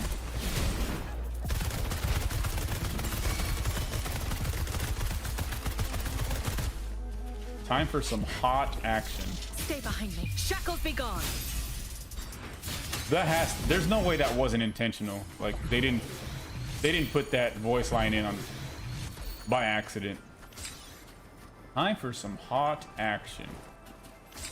Is that really the way you want to put that? Yeah, the buffs made a difference. I just had to make her strong. A little bit. Def cop. Whoa, what was that? Wait. Caution is Did you advised. see that? What was that? Oh, it's because of this guy?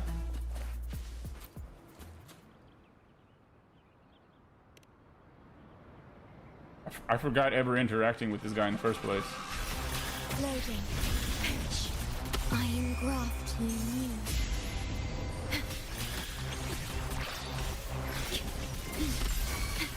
Stay behind me.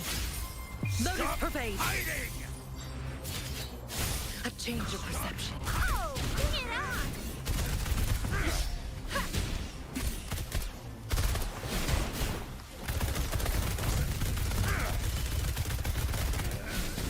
I'll fire it up. It's morphin' time. Flame on.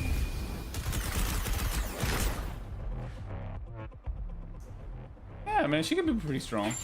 I mean, granted, that's just a regular old dude, but still.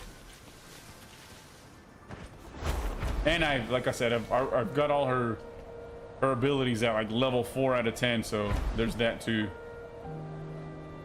Daka daka daka.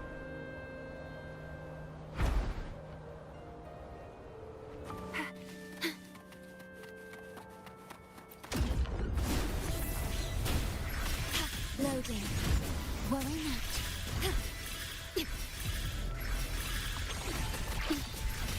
Diminish. Right? In war with time. Stay behind me. Shackles be gone. A change of perception. Oh, bring it on! No biggie. Oh, this is gonna be almost impossible. Time. Oh, that was actually kind of cool.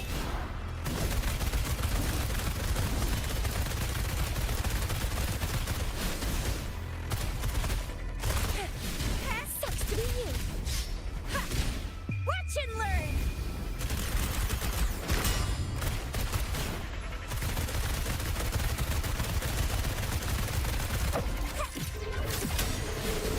Oh, that works together really well with the Tomb Break. from the heart. Slowly. You can do the tune break and still do her final burst shot at the end of the Forte circuit. That's kind of cool. I thought it would interrupt the Forte circuit and not let me do that last blast, but it did. Neat, neat, neat. I guess it saves that shot for whenever you're ready. I don't actually want to get that. I just wanted to use her in a more difficult fight.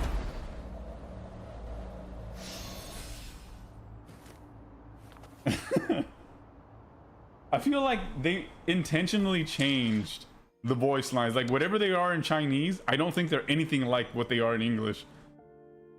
Like in Chinese it's probably something silly too, but in English they probably change it to also sound silly but in its own way.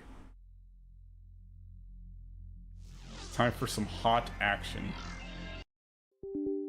I notice they frequently do that with translations. Like what the original translation will say, it'll be completely different in the English translation.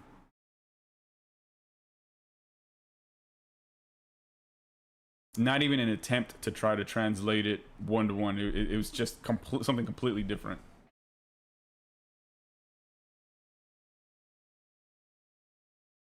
I've noticed that a lot, especially with like from anime and other like Japanese company games. Since when I was living in Japan, I'd learned a decent amount of Japanese, and when I would listen to the voice lines from games or from anime, and then read the subtitles, I was like, yeah, that's not what they said at all. It's completely different from what they translated it to. They didn't even try. Sometimes it's funny, sometimes the translation's lame. Sometimes it just makes no sense at all, and like it changes the meaning of what they're saying altogether. I was like, why would they have translated it to that? It completely lost the meaning of what they're trying to say. It's odd sometimes how they do translations. Keep the call with your innermost desires. Advance without fear. Navigate as your heart dictates. Robust power. Like I was watching Freerin yesterday for the first time, and I was doing that when Freerin was talking to the priest. Like the way she calls him a corrupt priest is totally different in the Japanese compared to how they subtitle it. Because in the Japanese version, she sounds like really cold about it, like she's really being mean. But in like the English dub, it sounds like she's just trying to be cute. And I was like, yeah, it doesn't sound, it doesn't match the tone of the translation doesn't match at all, which is kind of weird.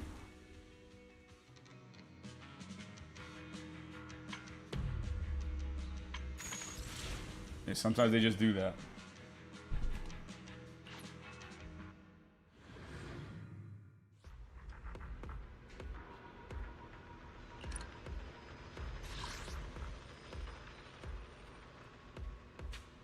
Does that mean I have to use them? I don't want to.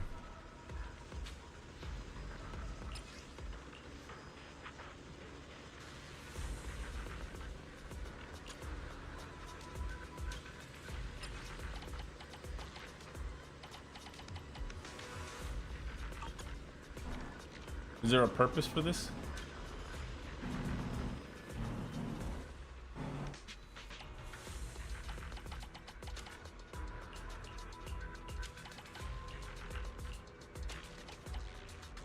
What do I get out of completing this?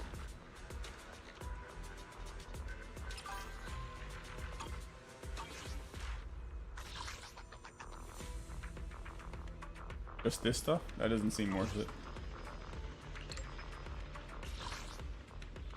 Take big, yeah, she do be big chillin'. I feel like I just don't like Freerin. I'm stunned at how it's so boring it became. I really think it's a different in personality. It's like a big difference in personalities, because I really liked it from like the first episode. I really liked it, and I think you have to have. Yep, I don't know. It's very. I don't know, man. I don't know how to describe why it's good without making it sound like somehow I think I'm drastically different than you. but that is what it is. It's like it's really a difference in personality and sort of life experiences that makes that show particularly so good to me.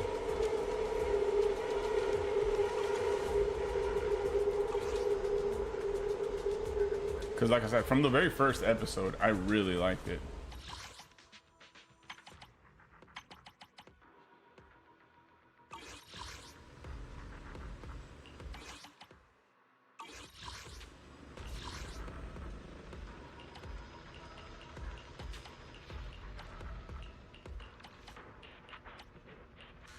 Sometimes I like stories that just kind of sit on the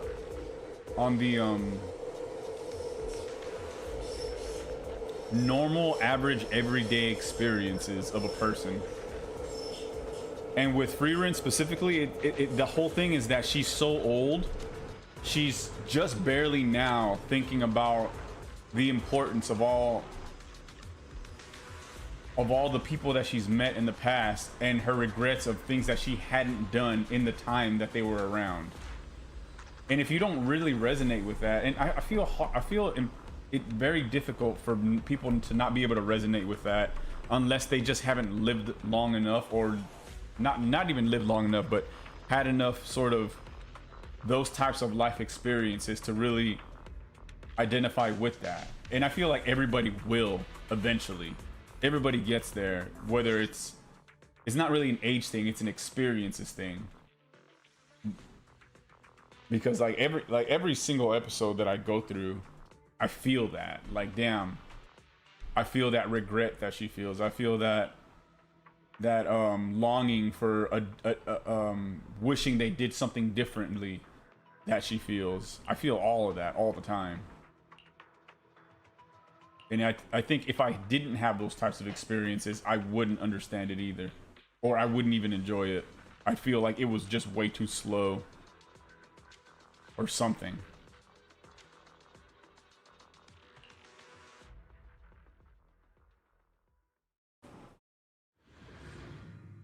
Like when I first saw her and her band of heroes go do their thing, and then I saw Himmel old as hell, I immediately knew what was going to happen there. Like, what was the next thing that was going to happen? Himmel was going to die.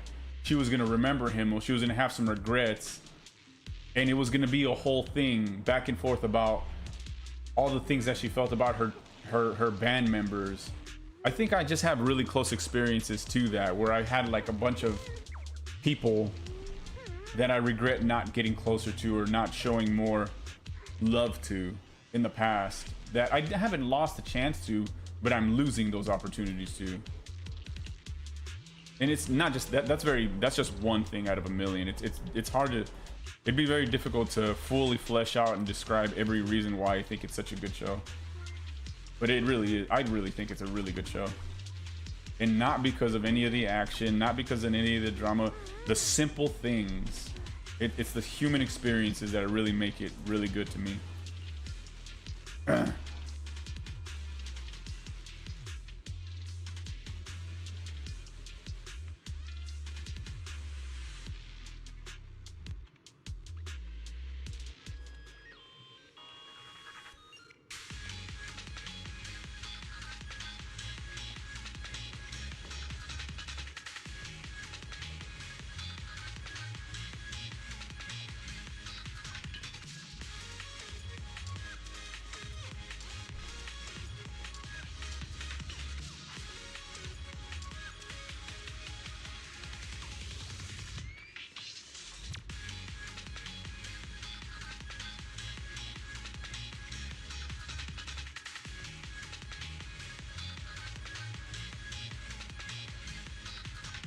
I could try this one out.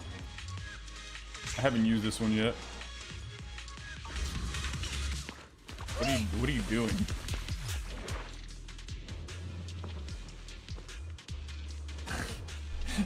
I just looked at the stream, and I see Sake back there, just fat blob all laid out. I didn't realize how cute she was. I mean, I always knew how cute she was, but I didn't realize how cute she was on the stream. But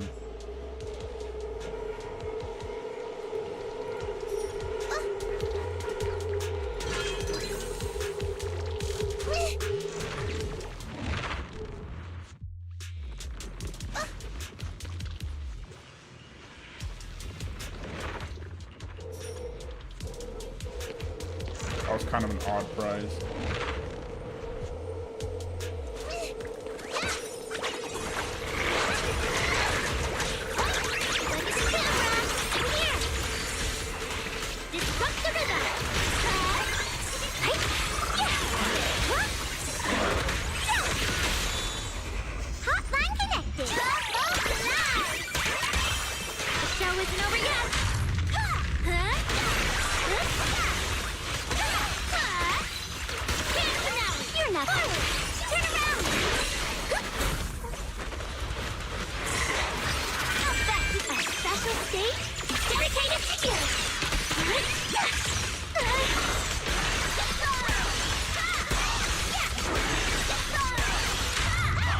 Prepare to kneel before me.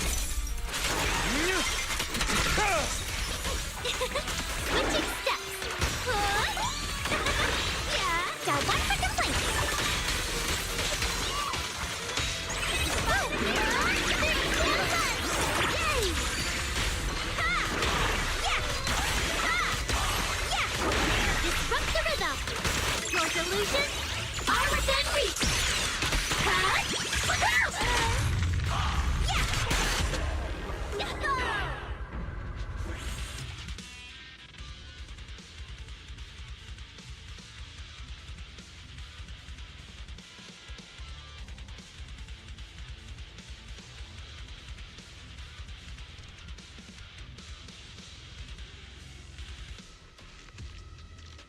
Psychopaths, Berserk. Yeah, but I mean, those are still way too fantastic. I mean, so is Free Rim because it's like magic and elves and shit, but the focus isn't really on. Because when I think about Psychopaths, I think about brains exploding, guns, and like gruesome, brutal deaths. When I think about, I'm gonna say the same thing. When I think about when I think about Berserk, I think about brains exploding, guns, swords, and brutal deaths. But when I think, you know, like what comes second is the life experiences, and then also it's extreme. It's like it's rape and torture, right? Like maybe maybe if you identify with those types of things, then sure. But I've never been physically tortured, and I'm not gonna get into that stuff, but it's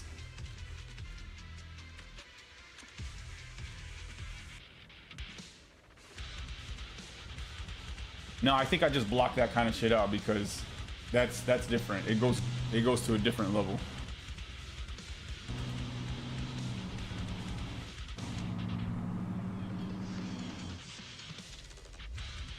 It's more I like it to be a little bit more subtle. When that kind of stuff is more subtle, it's more relatable. I can't relate to a massive, unbearably heavy sword wielder cutting demons in half, ending up in hell, and watching his whole squad be eaten alive by demons. It's just something like that just could not happen, you know? It's impossible. But you hanging out with a group of homies and then separating from them and then watching them all die before you, not watching them, but like they all die before you do, or before or you know, you separate from them before you even get a chance to fully give them the opportunity to show them. That's a lot, like what you thought about them, or even giving them the chance to get to know them better, or show them that you appreciated them before they eventually died or permanently became not a part of your life. That's a lot more real, because that happens all the time, you know? I don't know what Silent Voice is or No Escape from NHK, so that's why I didn't comment on it. I have no idea what that is. I mean, I haven't even heard, like, you bringing those up are the first time I didn't even heard those things. So I can't even comment on it if I don't even know what it is. Is that a golden bamboo? Wow, a gift from the Lost Void. Prostrate yourself before the abyss. Yep. Intercept! Seal! What? Closer! I'll take it from here. Yeah! Ha! Yeah! Why are those two bamboo over there? A different intro. Yeah! Is it done? One second, please. And they were taking naps. What? Adding- Whoa! It's a spot in the field. Let's all go down together! Let order and madness dance. Look at the camera. Wave your white stick. Why do they just disappear to other parts of the earth? Disrupt the rhythm. That's annoying. Right? I don't think I've ever had this much trouble with these fucking things before. Why are these guys so difficult right now? I've never had this much trouble with these guys. No complaints. Together, tail run. Yay! That's bloody frustrating. Can't do that, dear. Out of the way. Prepare to kneel before me. I'll take it from here. Forward. Turn around. I'll back you up. A special stage dedicated to you.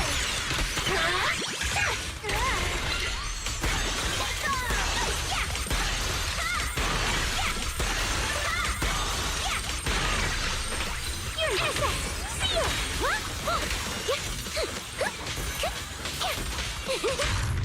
Break. Get closer. Now's the cutter. Seize it. Angelic stick. It just needed to be stunned. That was weird. In school, bullied her really badly, or she...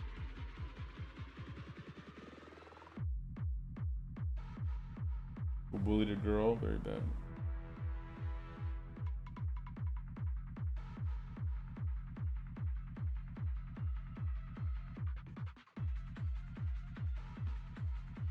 That's not very mild at all. That's about suicide.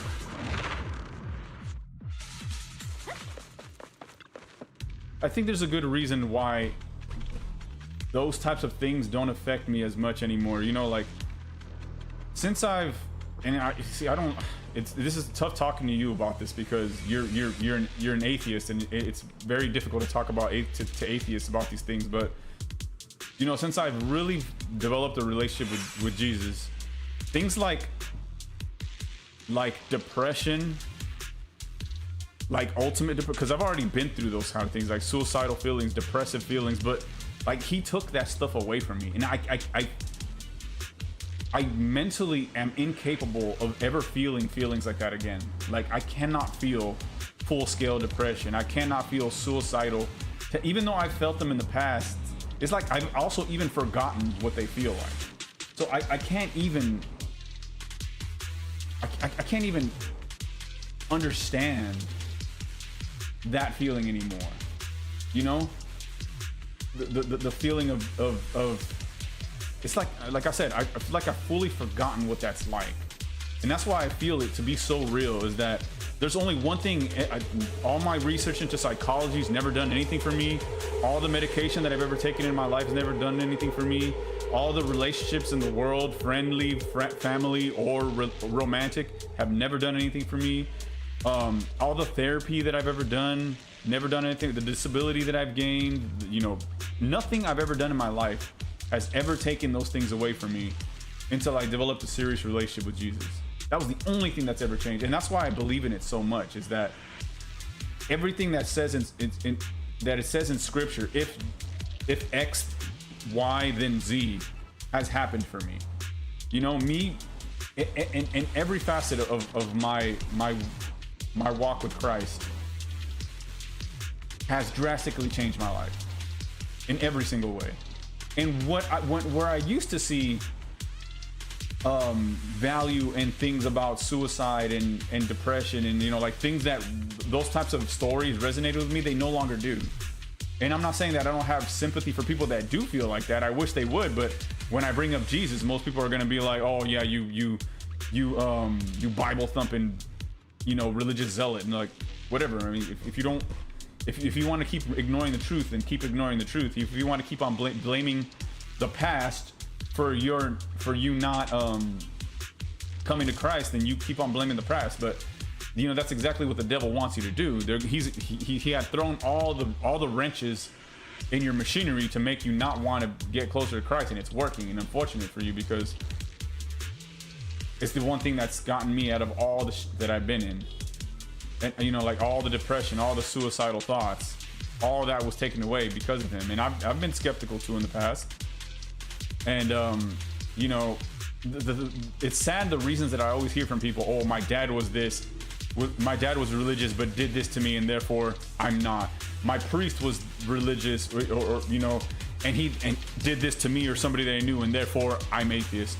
The church people have done this thing to me, and for that reason, I'm atheist. You know, it's like if people have the worst reasons for being atheists, and it's depressing because you're being pushed away from Christ by everybody but Christ, the one person you should be listening to, right? And it's really sad.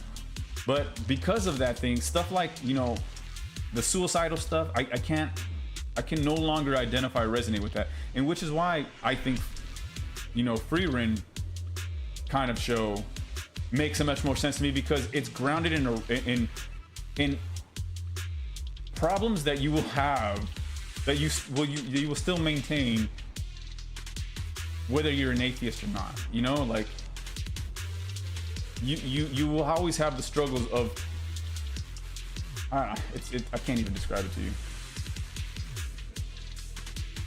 I can't describe it to you because we're just way too different in that regard. And I've been able to tell just from talking to you from all these times, from all these days. I mean, all these different, and that's not a bad thing, you know. Like, I think 2 years ago I was exactly like you, and now 2 years later, I'm a completely different and changed person, you know. And again, that's not a bad thing. I feel like, but I do feel like there are huge. I think there's huge mistakes you're making, especially with your atheism. I think you've based your decision to push Christ away on bad. Sure, yeah, the experience is bad, but you pushed away Christ for every reason but Christ himself. And that's depressing to see, because I would hate to see at the end of anybody's life for them to be rejected from heaven because of things that weren't heaven's fault, that weren't God's or Jesus's fault. You know, like the devil's ever present on this earth, you know. And I think he does a really good job at making people reject Christ through means that have nothing to do with Christ. Like I said, like your father and him having been a hypocritical Christian, the church and people being hypocritical Christians, priests that touch children, you know, like that. People run away from God for the wrong reasons, and I understand, because I was there at one point too, you know. I was raised Christian, turned around and started doubting that Christianity because of experience that I had with human beings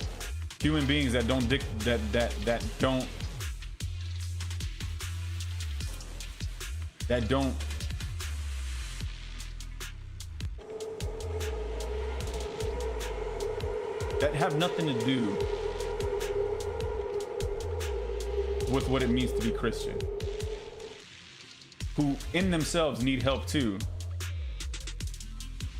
It's a difficult it's a difficult thing to talk about, because I've been there and I don't know how to get into the mind of somebody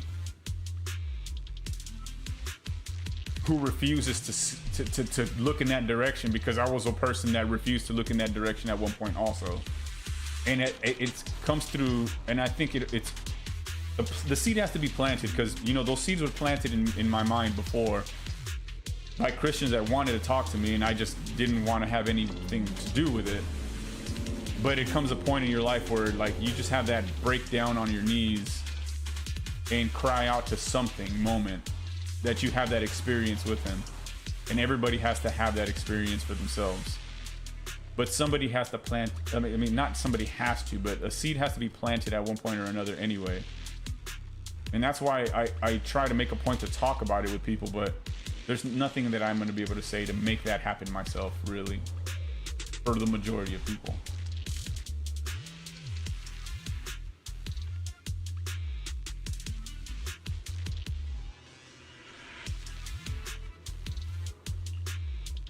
And that's why I'm also having a lot of moments where I'm like, I'm basically saying, what is this? What? I have a lot of experiences where, like, moments where I say I don't know how to further describe it, or I don't know how to go into that topic, because I have a lot. It goes too deep for even just speaking to work out. Like, I could write a book about all the things that I'm trying to put out about, you know, I could write a series of books and still not completely get out what I'm trying to say. So I get what you mean.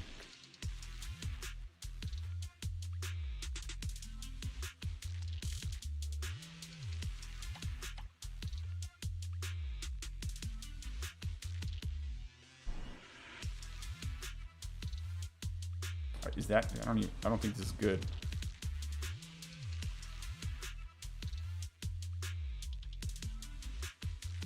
These were pretty bad. Initiating extermination order. Switching steps. Protocol switch. Yeah. Hey. Yeah. Yeah. Hello, hi, mine. I think I messed up. Prostrate yourself before the abyss. Yeah. Forward. Turn around. Calibrating. Smash the cooking plate. Too late for that. Look at the camera. Yeah. Yeah. A different intro. Target your solution. I within reach.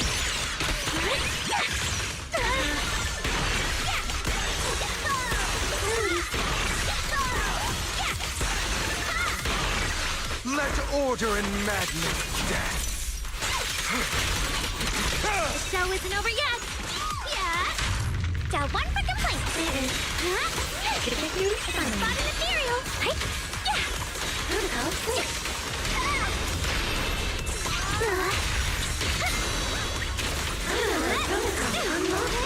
Executing stance. 3, 2, 1. Yay! That's how well. You're so hammer.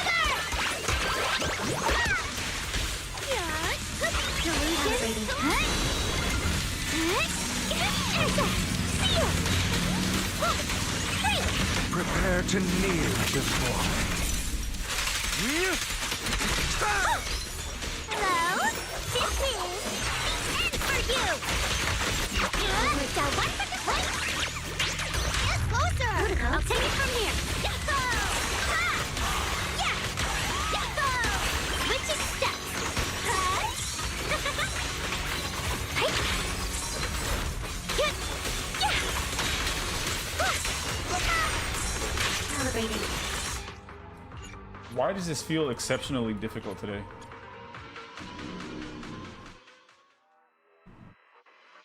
Authorization granted.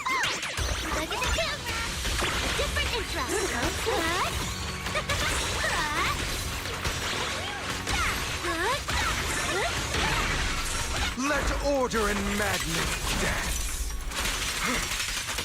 A special stage dedicated to you.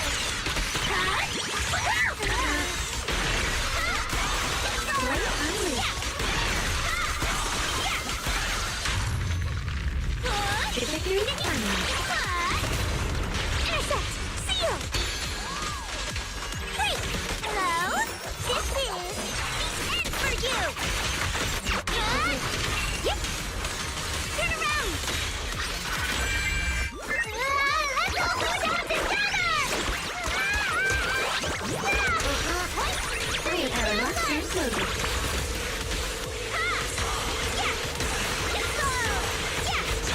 Switching steps! Hard inversion! Prostrate yourself before the abyss. Yep. Show isn't over yet!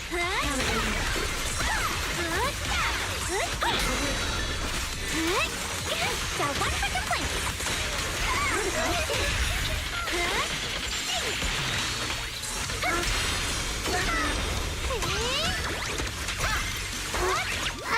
I want to send all the bad guys flying!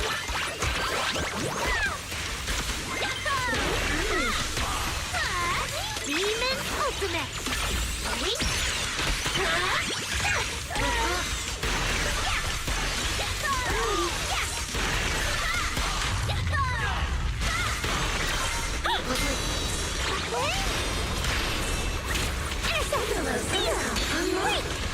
The verdict is unforgivable! Prepare to kneel before me. Forward! Turn around! Smash them! Now back to a special stage dedicated to you!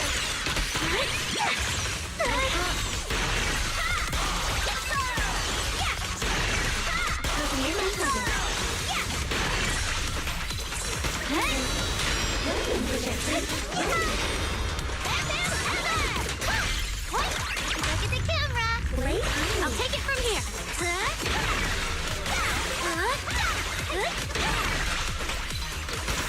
Let order and madness dance. Yeah! Got one for complaint! Spotted ethereal! Damn, about time. That took forever. Spiraling note! Demon Ultimate!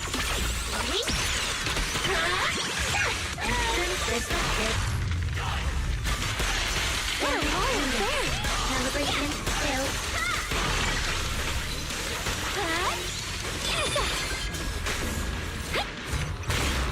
What the fuck was that? I will do. The fuck am I supposed to do about that? Okay, dude. It just, oh, whatever, bro. I don't understand why this particular round is so much more difficult than what I'm used to.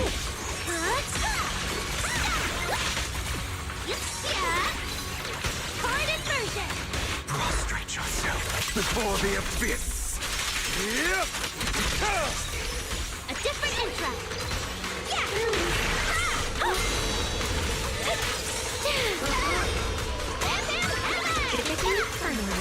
Get closer!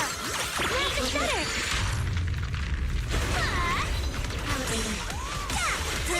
Your delusions are within reach!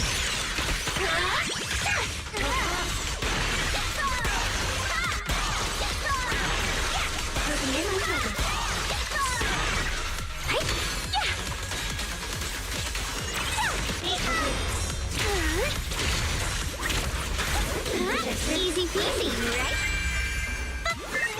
Let's all go down together! Look at the camera!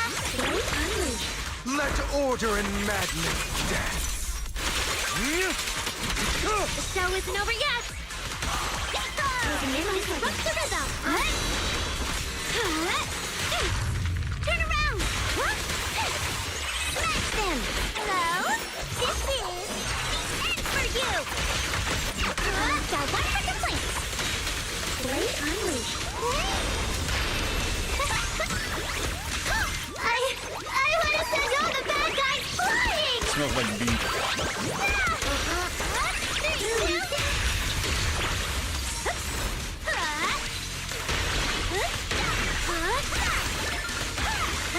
Prepare to kneel before me. Switching steps! Fire power lock and closing. Closer! Now's the stutter! Yeah! Protocol switch.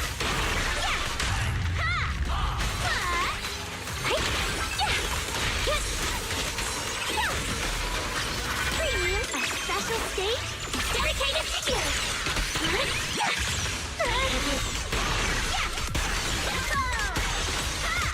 Trajectory sunlight.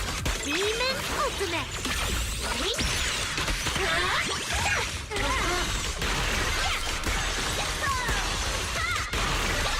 Blade unleashed. Prostrate yourself before the abyss. Yeah! Closing in on target. Turn around!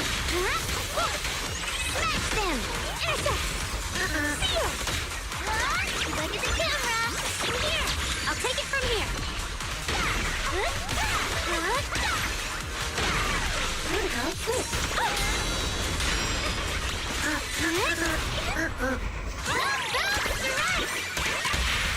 Spiraling rope!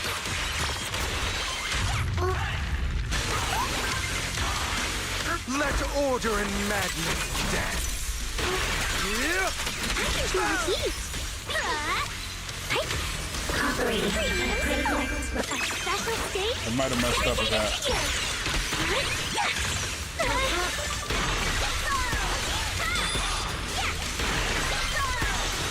operating at critical levels. Did I win or? Okay, I guess I did. Ugh.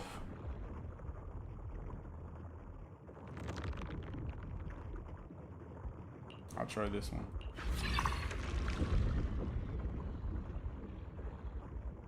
Final boss of TOA is just like this character. This dude was cheating like a motherfucker too. It just wouldn't get stunned no matter what I did. When soon as Ether Veil Delusion reprisal.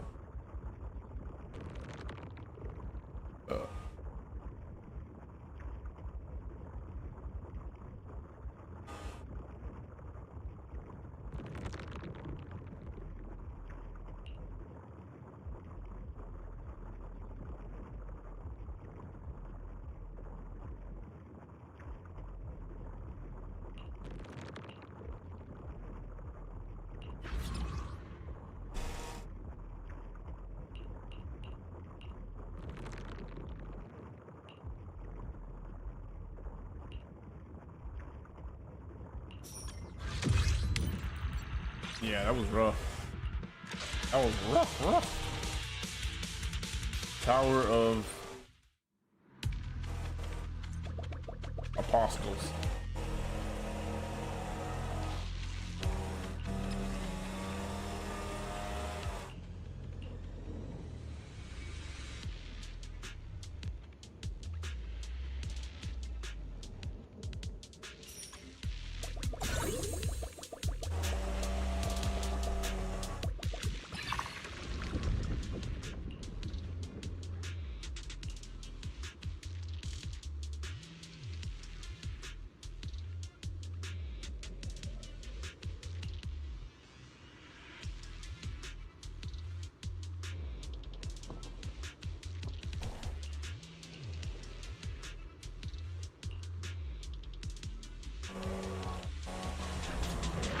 I don't know if what I'm doing is a good idea, but we'll see.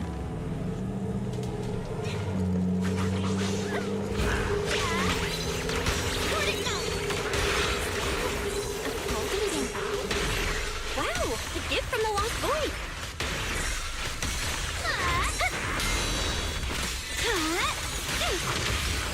For a cat.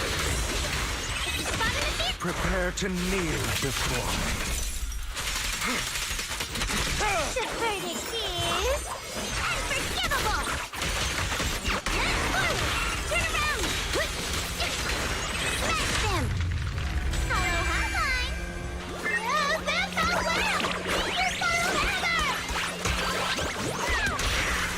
3, 2, 1, yay!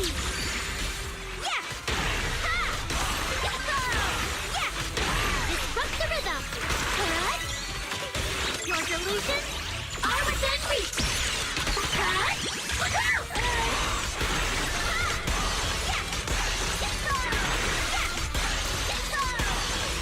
Prostrate yourself before the abyss. The show isn't over yet! Intercept! Bring combo live! What? It's closer! Snap the shutter!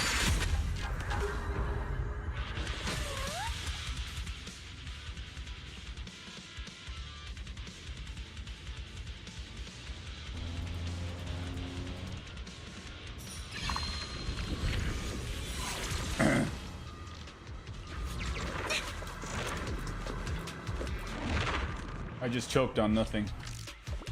Different intro.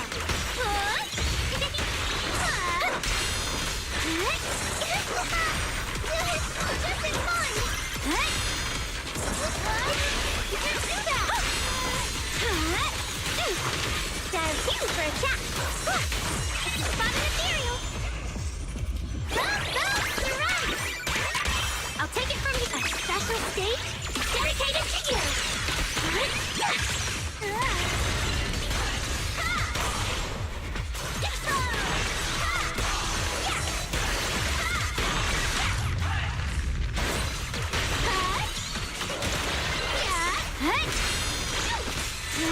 Let order and madness dance.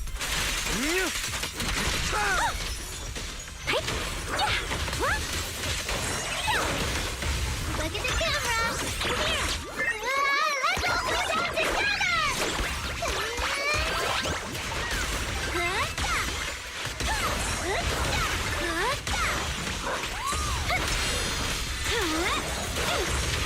Complaints?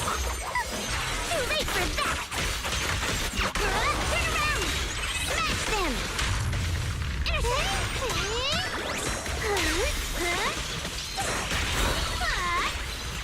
Hard inversion! Yeah!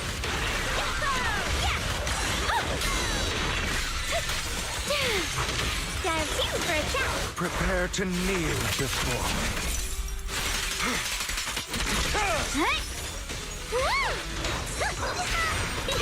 My turn!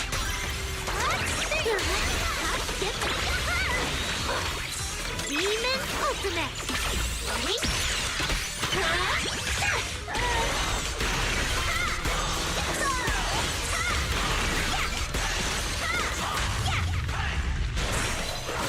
Coordinate! Disrupt the rhythm!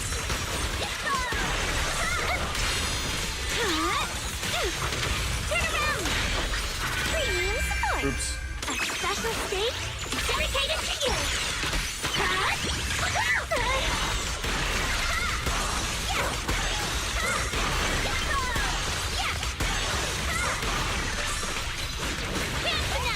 Prostrate yourself before the abyss.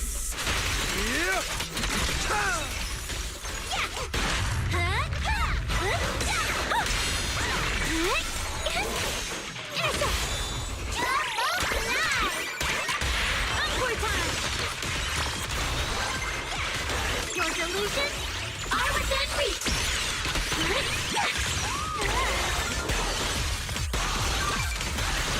What a loyal bear!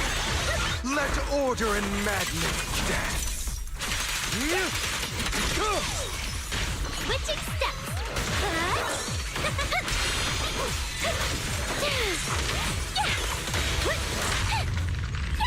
Hello? This is the end for you! Follow a special stage dedicated to you!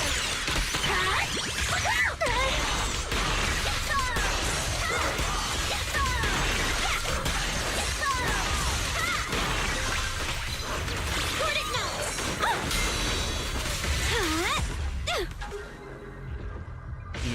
died.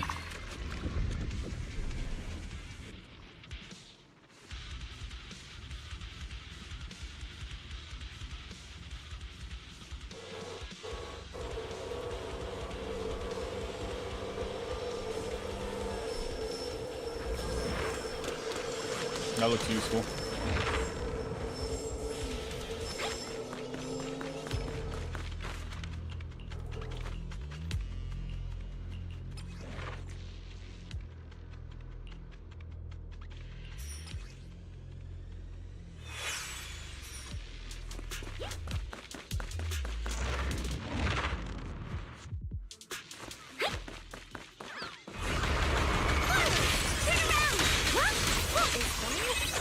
Golden bamboo? Wow, a gift from the Lost Void. Got one for complaints. Spot an ethereal. Shout for help. I want to send all the bad guys flying. Get closer. Grab the shutter. Disrupt the rhythm.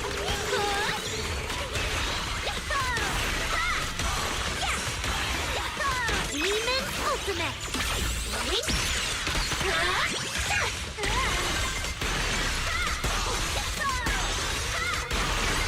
Prostrate yourself before the abyss. Hard inversion! You're not connected to that!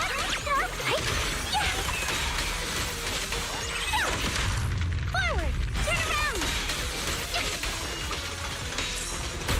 Look at the camera! That's how well! You're so better! I'll take it from here. Switching steps.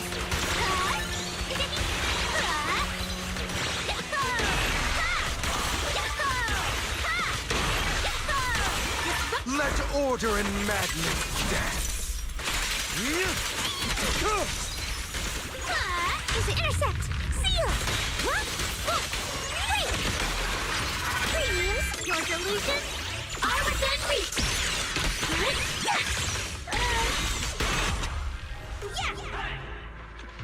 What the hell? How did he just instantly die? What happened? He had like almost half of his health left.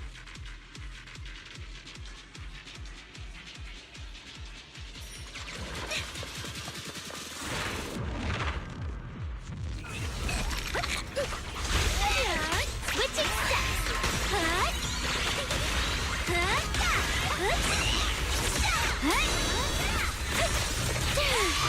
Does you for attack. If you spot an ethereal, the verdict is unforgivable. Forward. Turn around. Smash the Prepare to kneel before me.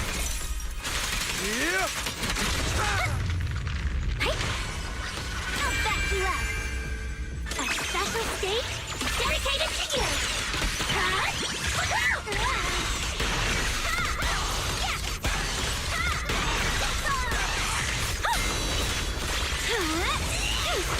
Styles you for attack.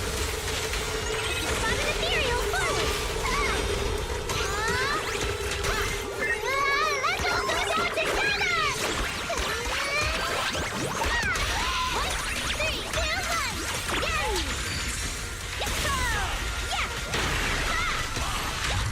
Prostrate yourself before the abyss. Disrupt the rhythm.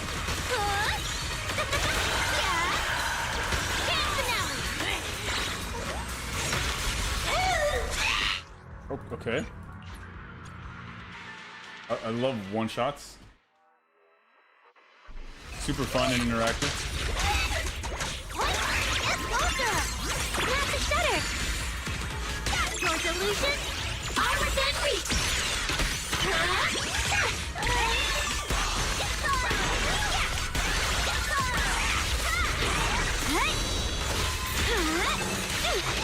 Seal. Great. The verdict is unforgivable. Let order and madness dance.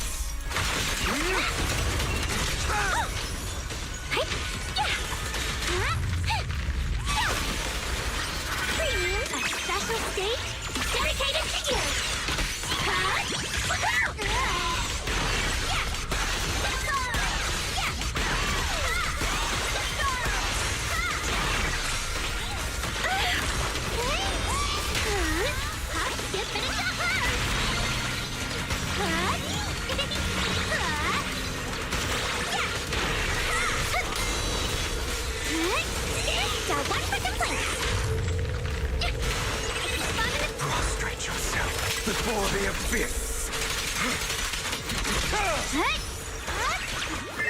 That's all well! Your final hammer! The show isn't over yet! Switching steps! Your delusions are within reach!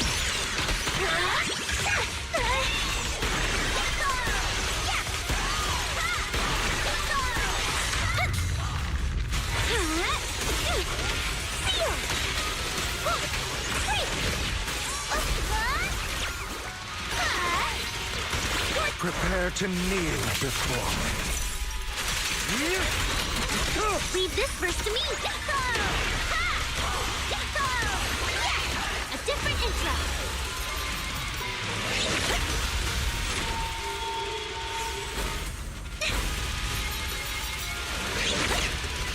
Perfect beat!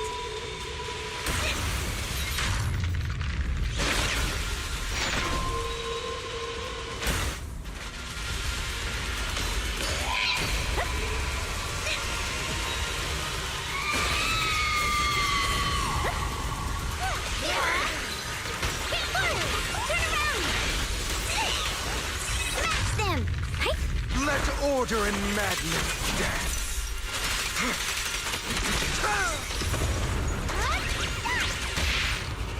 Power attack! Demon Ultimate!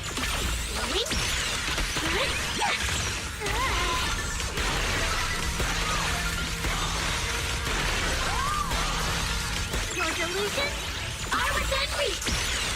Prostrate yourself before the abyss.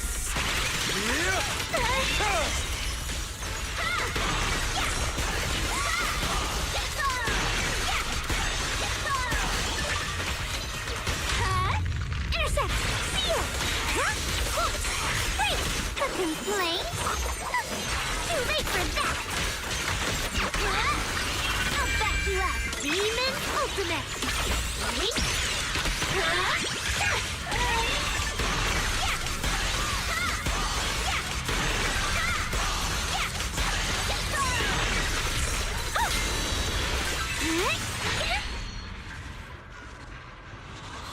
I think Hugo just jumps into the fight sometimes and does whatever he wants.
That was an S.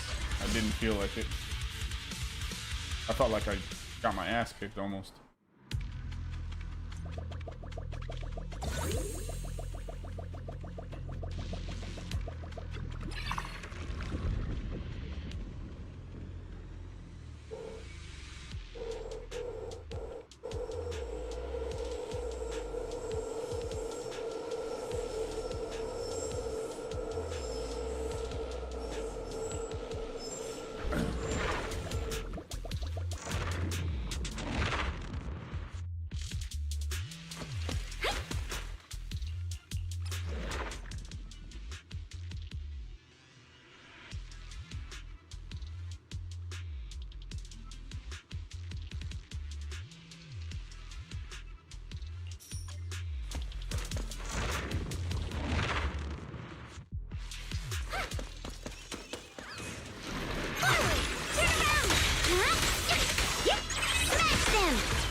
Prepare to kneel before me.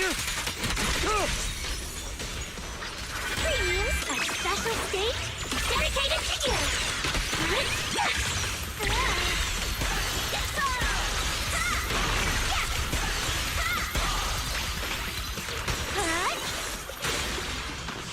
What the fuck was that? My perfect parry becomes a perfect misinput. Not even misinput, but I didn't miss it. No reg is basically what it was. Look at the camera. Here.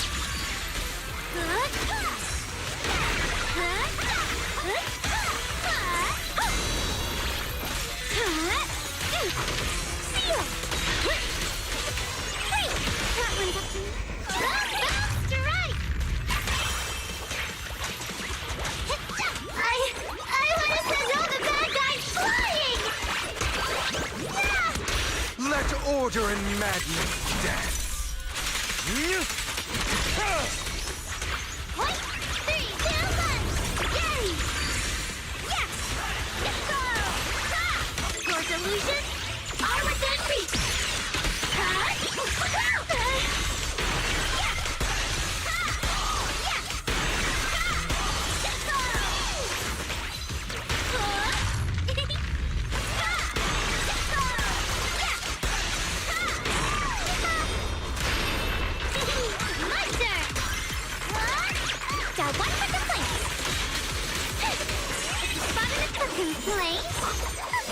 Too late for that! Prostrate yourself before the abyss. Forward! Turn around! Smash them! Smash them! Smash them! Hollow a Smash special them! stage Smash them! dedicated to you!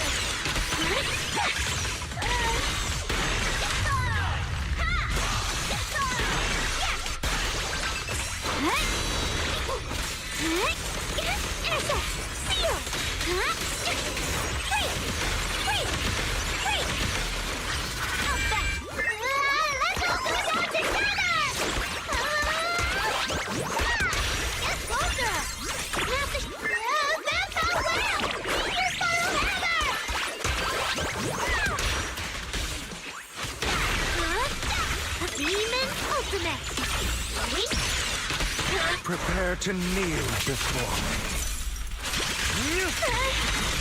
Show is our 100 points. What? If you spot an ethereal. Encore time.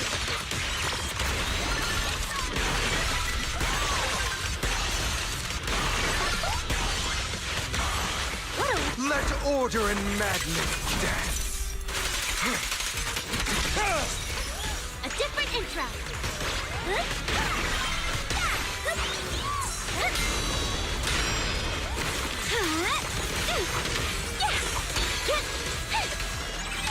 Hello, this is the end for you. Look at the camera. Here.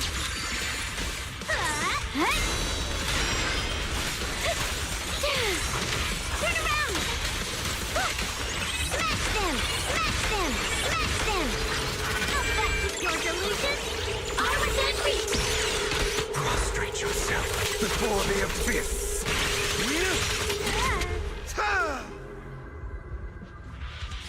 All because the final boss wants to be a dick. I just don't have enough strong teams to clear TOA this update. I'm not gonna lie, even I struggled with it, dude. I had to actually undo some of my previous teams from the easier towers that I did so that I could use some of those characters for the better towers, for the higher towers. And yeah, no, I struggled with that, with this TOA also. I really did. I was at a loss. I was like, bro, what do I have to do?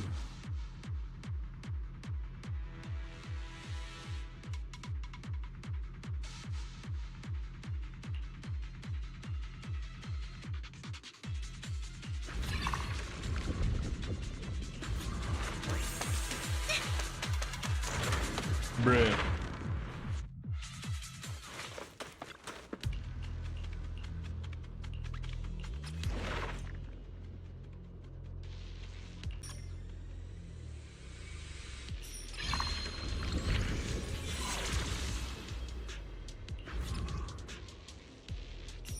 That's actually kind of nice. That's actually kind of nice.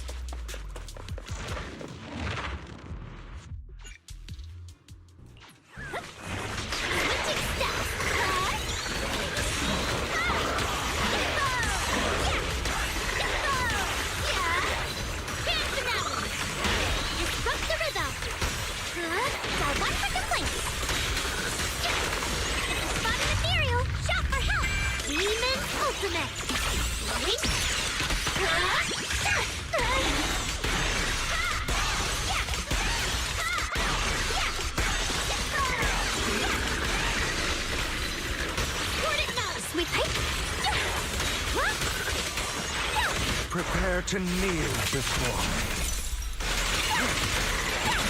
The verdict is unforgivable. As a seal. A complaint? Too late for that. Wait! Wait! Coming! 3, 2, 1. Yay! I would have sent all the bad guys flying.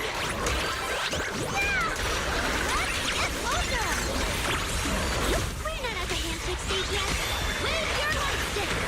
Your delusions are within reach.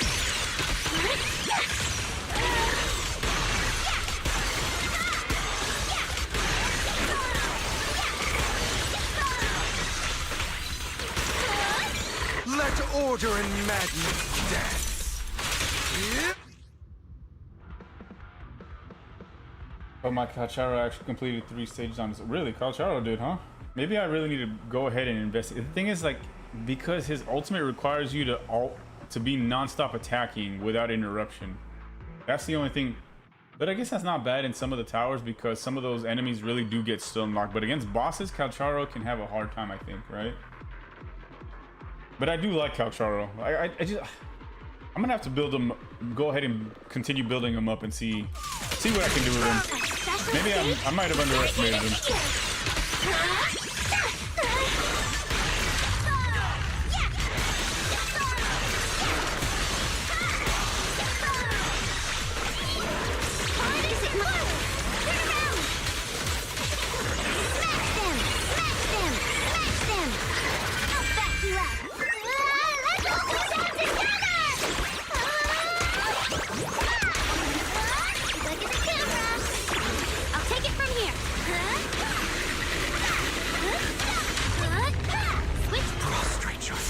Before the abyss.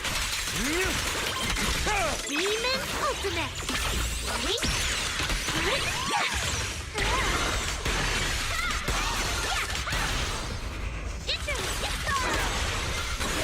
Your delusions are within reach.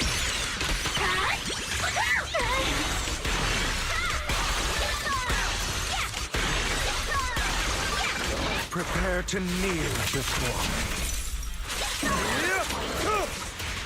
It missed because that stupid piece of shit enemy was jumping in the air. Demon Ultimate.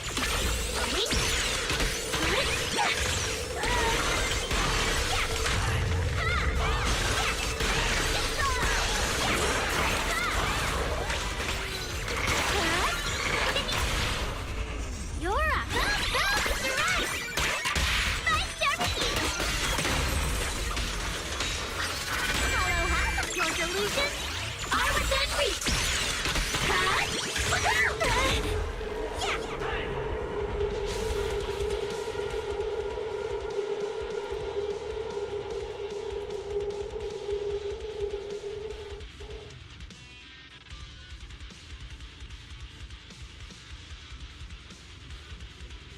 Oh wow, this is good.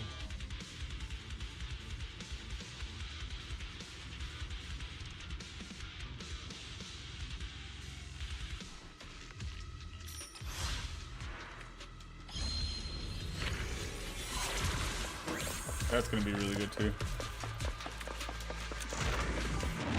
It doesn't hurt to throw some of your lower tier characters to TOA to lighten the load. Yeah, that's some of the things that I ended up having to do too.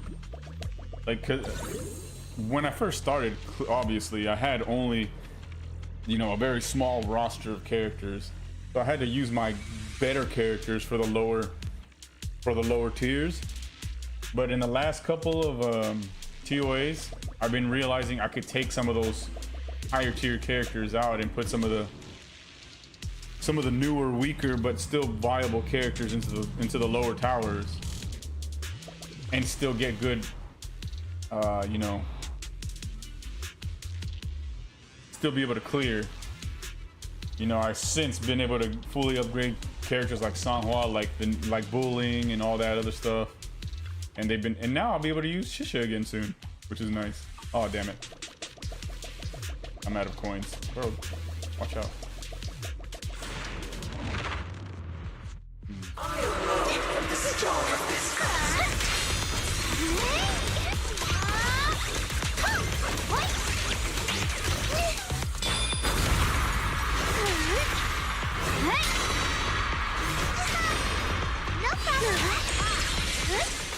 Let order and madness dance. Demon Ultimate.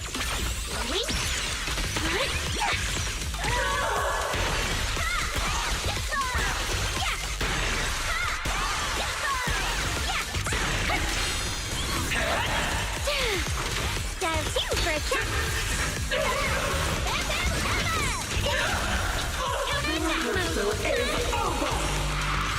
Special stage dedicated to you.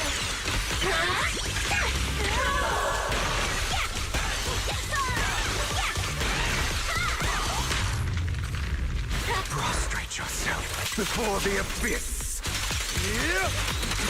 Demon Ultimate.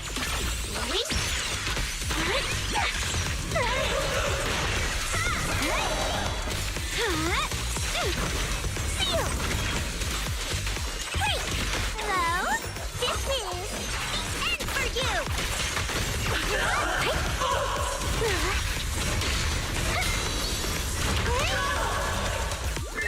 That's how well. Meteor Spiral Hammer.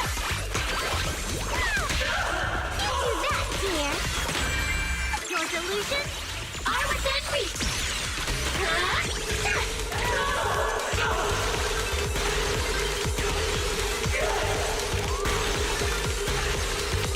Prepare to kneel before me.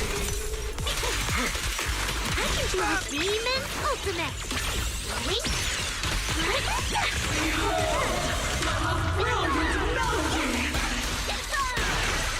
The real show is just getting started.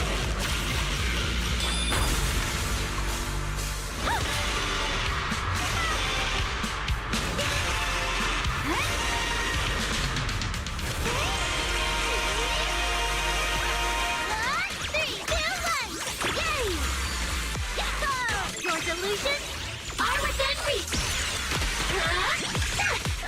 Let order and madness dance. A special stage dedicated to you.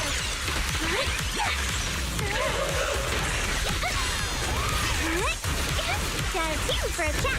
Spotting the theory. Spotting the theory. Spotting the theory. The verdict is unforgivable.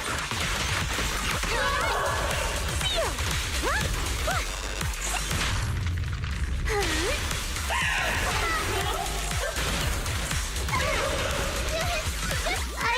I want to send all the bad guys flying!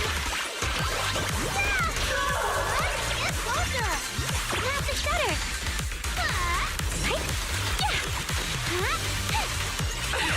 Prostrate yourself before the abyss. A complaint? Too late for that! Hello, hotline! Your delusions are within reach!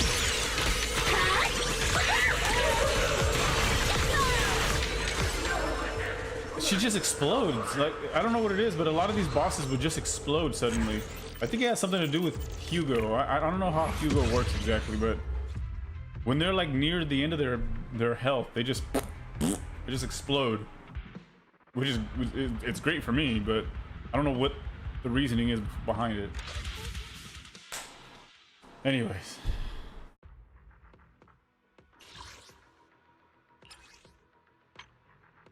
What am I still missing with this person? Caesar? What did I do with Caesar? Oh, just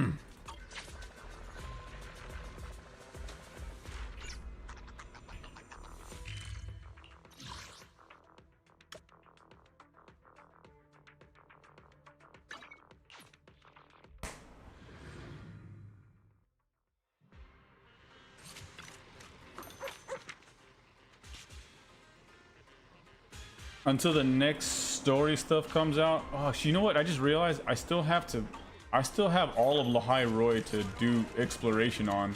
I completely forgot about that. I have like the entire map to search still. All kinds of unfinished like points of interest. You know, like the little chest thingies and the bike mini games, all that stuff in the new section, the icy section of Lahai Roy, I've yet to do any of. And that's a lot of stuff.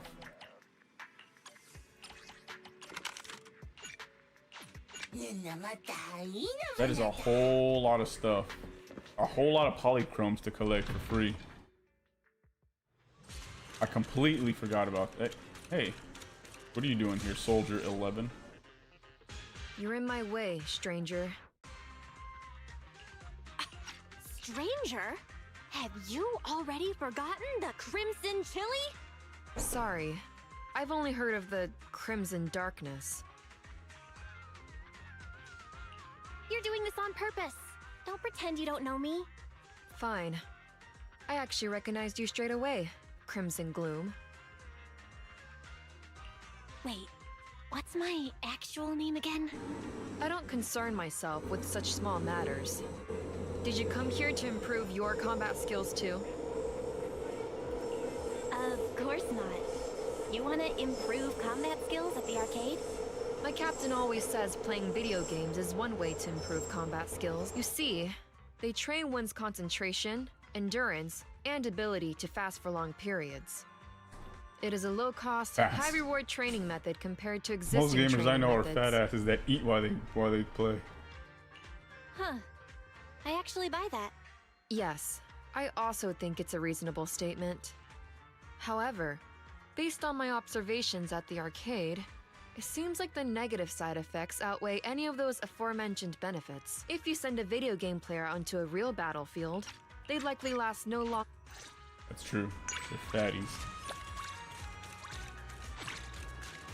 Video game players are a bunch of fatties. Big hot cup fat of coffee obese isn't just for the fatties. early birds. It can also be for the night owls.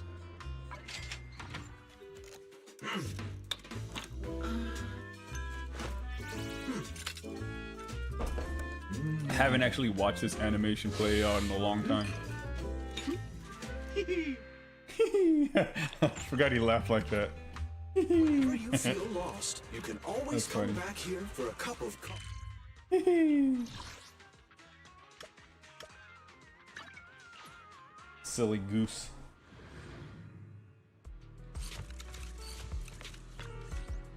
You there. Elf female looking thing. Man, it really sucks that you didn't get into Freerun because I mean, don't get me wrong, I really liked animes like anime like, you know, Berserk and them, and Psychopaths, but I don't really know how to describe what makes them truly different in my eyes. It's just that it's just unrealistically absurd. It's too absurd to ever have too much relatability to it, you know. But it sucks that you didn't get it free because like that contains a lot of aspects of real life that you can easily talk about, and that's tough. The obesity for big boys. Yeah. Dude, actually, now that I think about it, technically it did feel like fasting in an arcade because I remember my uncle used to take me to arcades all the time when I was a kid. And we would just sit there and game for hours, you know, just playing machine after machine. My uncle was really good at the, you know, the stand-up arcade Mortal Kombat games. He was really good at those. the early, you know, the early Mortal Kombat games where they took like the stop motion of real human beings, so it was like real, you know, remember how like the earlier models looked like real people because they were. He was really good at those. I sucked. I could not play Mortal Kombat games when I was a kid, but when I got older, I got really good at Mortal Kombat. So I would always play like the classic games like Dig Dug and Pac-Man and Donkey Kong. I would always play those, the classic arcade games while he played. And then also I would do like the shooter, the ones where you actually get a little gun and you can shoot. Those were fun too. Those were fun.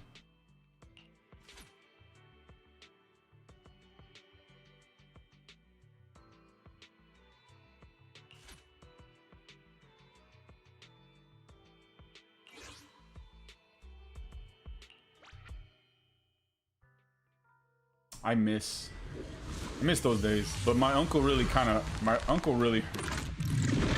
doesn't know this, and I've never told anybody. Literally, I've actually never told this to anybody before. It's not that big of a deal, but it's just something that I had to hold on to myself. But he really hurt my feelings when I was a kid, and he was like my favorite person, you know, because I didn't really have my dad in my life that much because my mom was. I'm not gonna talk about my parents, but I didn't really have much of my dad in my life, even though I wish I did. And so my uncle was kind of like the dad figure, this particular uncle, and I loved him a lot. You know, I would always want to spend all my time with him. And there's this one time we went fishing, and I always had trouble fishing, you know, because I was a kid. And I was bad at throwing the reel. I was like 6 years old, 7 years old. I was bad at reeling in. I was bad at everything. And he would take me to this pier, and my line would frequently get stuck on a piece of the wood on that pier, and he would have to cut the line completely because of that. So he would always lose his lures, and it didn't really strike me how important that was to him at the time. And you know, it wasn't until I got older that I realized, well, yeah, every single one of these lures costs money, and he had a lot of special lures. And then there was this one time where I guess it finally got to him, and it's the lure. One of the lures got stuck on the wood again. And he had to cut the whole line, and he just flat out said, "See, this is why I don't like going fishing with you."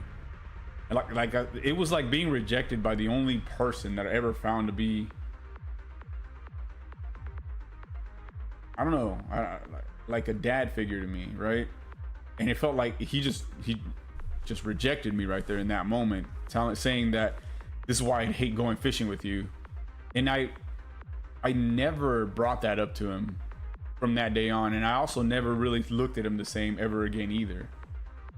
You know, I never looked at him the same from that moment on, and I'm sure he didn't really mean it. I'm sure that it was just something that he said out of anger, but I carry that with me forever. Like to this day, I still think about that moment, and I wonder if he even remembers it, if he ever regretted it, and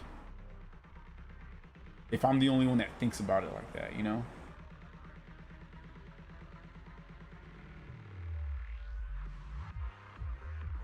Yeah, I think you got.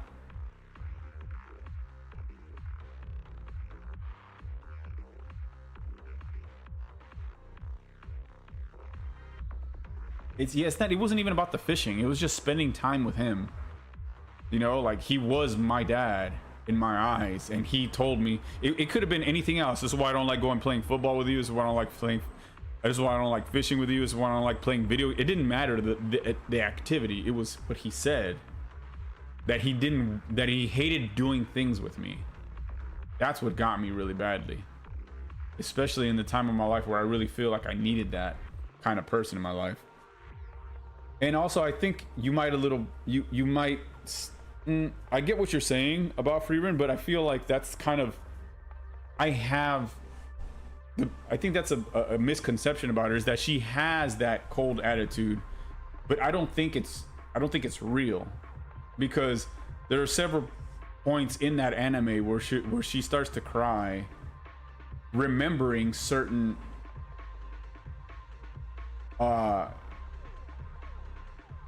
interactions in the past, and that cold, dismissive feeling, I have that with most people. You know, I have a really, really difficult time being actually sociable in real life with real people. And you don't know how many times I've heard people say that kind of thing about me. You know, like, isn't that your friend, or isn't that your family member? Why don't you care more about what's going on with them, or why are you being so cold to them, or why are you acting like it's not affecting you at all, when really things affect me all the time? I just cannot show. I have this aversion to showing outward emotion to any people in real life. Like, if and it's not because like I don't want to, it's just that I cannot, because when I'm face to face with like actual people outside in the real world, I've kind of fallen into this freeze response where I just don't know how to act around them. And then when people come to me with problems, like with my brother, for example, he came to me talking like brokenhearted about his ex-girlfriend that he just broke up with the day before, already being with another guy, and I didn't know how to show him that I cared about that situation. I was just completely like I had to kick him out because I was panicking in the inside, while outwardly I looked like I just didn't give a shit. And because I did not know how to comfort him, and I had to tell him, like, I'm sorry you're going through this right now, but I need you to leave. You know, if you could please leave. I really don't think I could help you right now.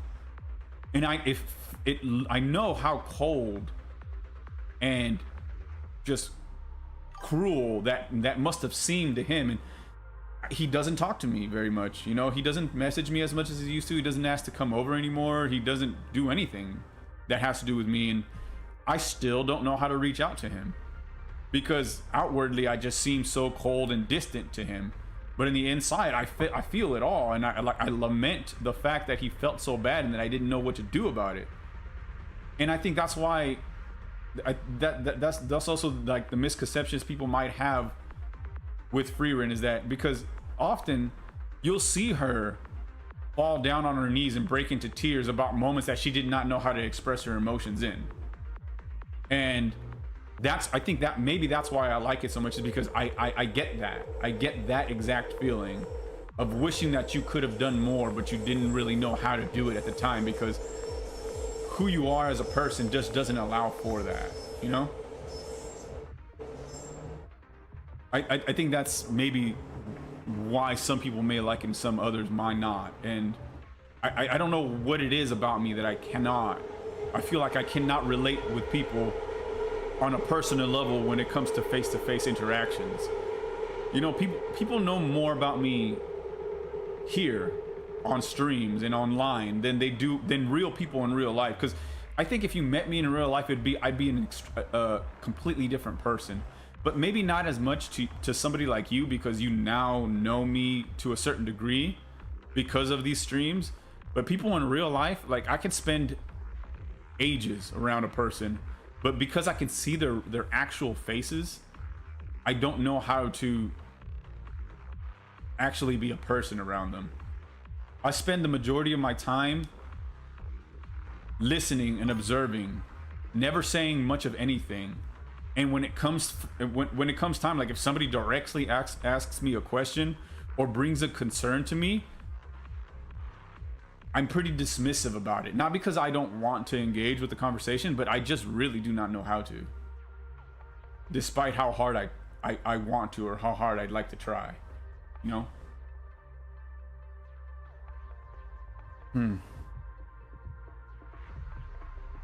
And yeah, it's funny that you mentioned that, because that long life and making elves distant, because of that, I feel like I've lived multiple lifetimes with the shit that I've been through in my life. And because of that, I can't relate with the average person's struggle anymore. And that doesn't mean that I don't care about that struggle. It's just I've gone so far past that myself that I feel like the answer to most people's problem is just, you have to deal with it. Like, you have to suffer through it.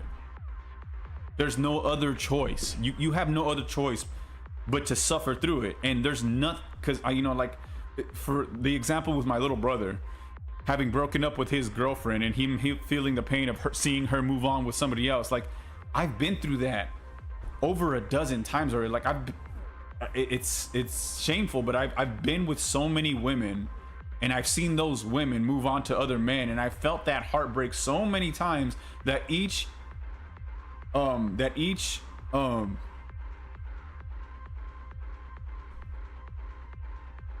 consecutive one felt less and less and less painful along the way, up until the point where I felt nothing at all, where one night stands were just the norm for me, and I was just like, all right, well, next, and then feeling that brings upon a different pain of feeling like I can never connect with another woman ever again anymore, because I've been through so many that it feels like nothing is special anymore.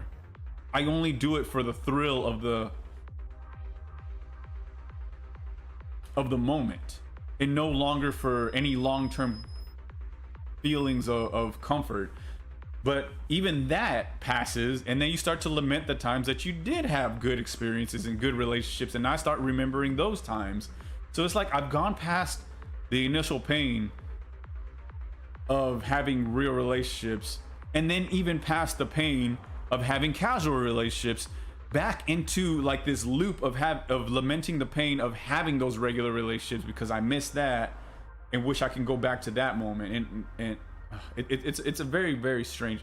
This is where the whole thing of having a long life, even though I've only been around 37 years, I feel like I've been around 1,000, because I feel like I've repeated pains and certain sufferings and struggles that the average person would only have to go through once in their lifetime. I've repeated hundreds of times by force, because of my awful nature, especially during the times when I was an alcoholic. I forced myself into these situations over and over and over and over again, to the point where I become disconnected from all of that. And when I see people go through certain things now, I look at it and just say, man, I've been through that thing like 1,000 times. And that doesn't mean I don't care. It means I know what it would take for you to get over it, and it's just for you to suffer through it. And I don't know how to tell you, just suffer through it. That's it. That's all you have to do, is suffer through it, because you have to go through that pain first, and you have to lament, and you have to have somebody to talk to about it. But again, because I'd been through it, so many of these things so many times, I've become unable to. It's like you, after having tried to talk through that with people for, so many times, you've come to realize it's almost a useless endeavor. You trying to talk to somebody or trying to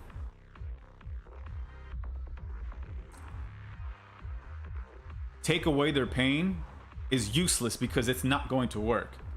The only thing that's going to work is they have to actually keep on suffering through it, and completely go through that suffering, maybe even multiple times, before they start to understand it. Because I remember when I was going to people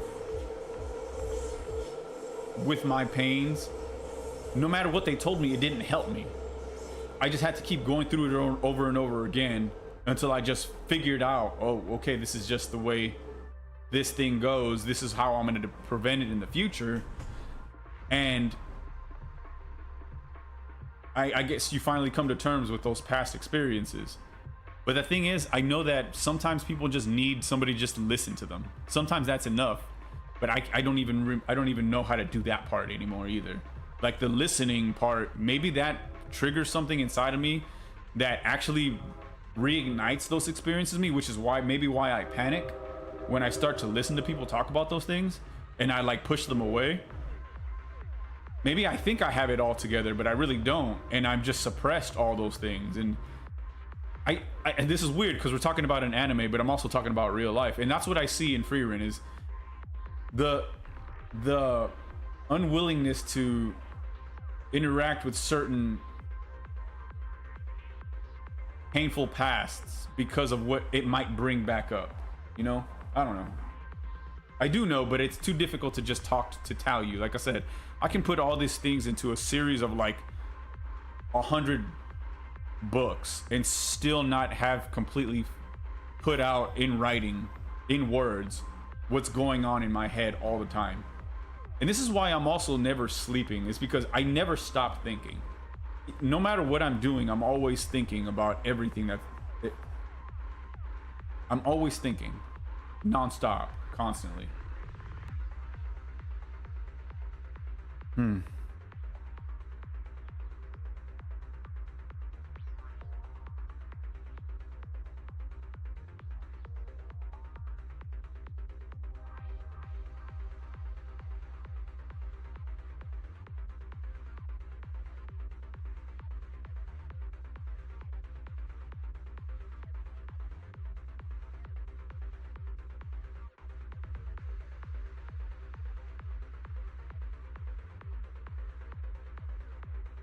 Yeah, I get that. That does make sense.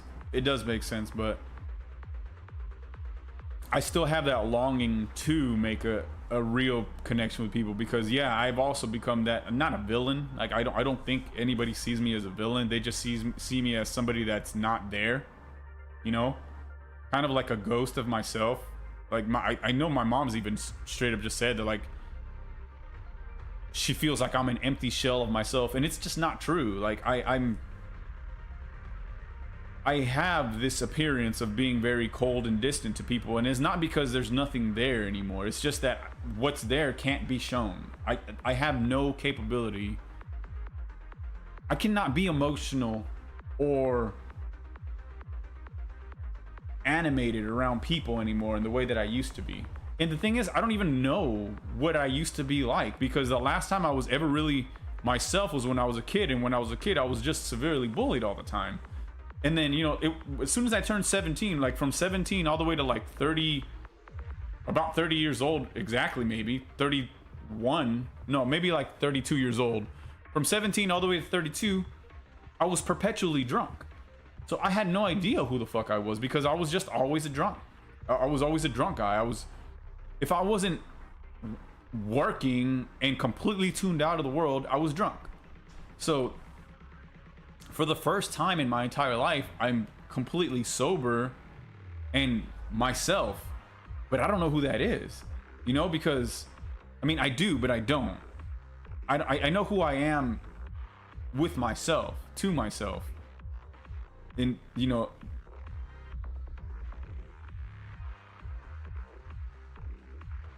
the only other person in the entire universe who knows me beside myself is God.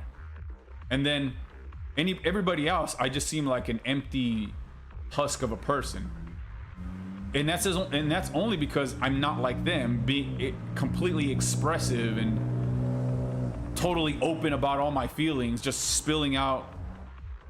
And the thing is, the weird thing is, I do that here on stream because I don't have to look at you guys in the face to do that.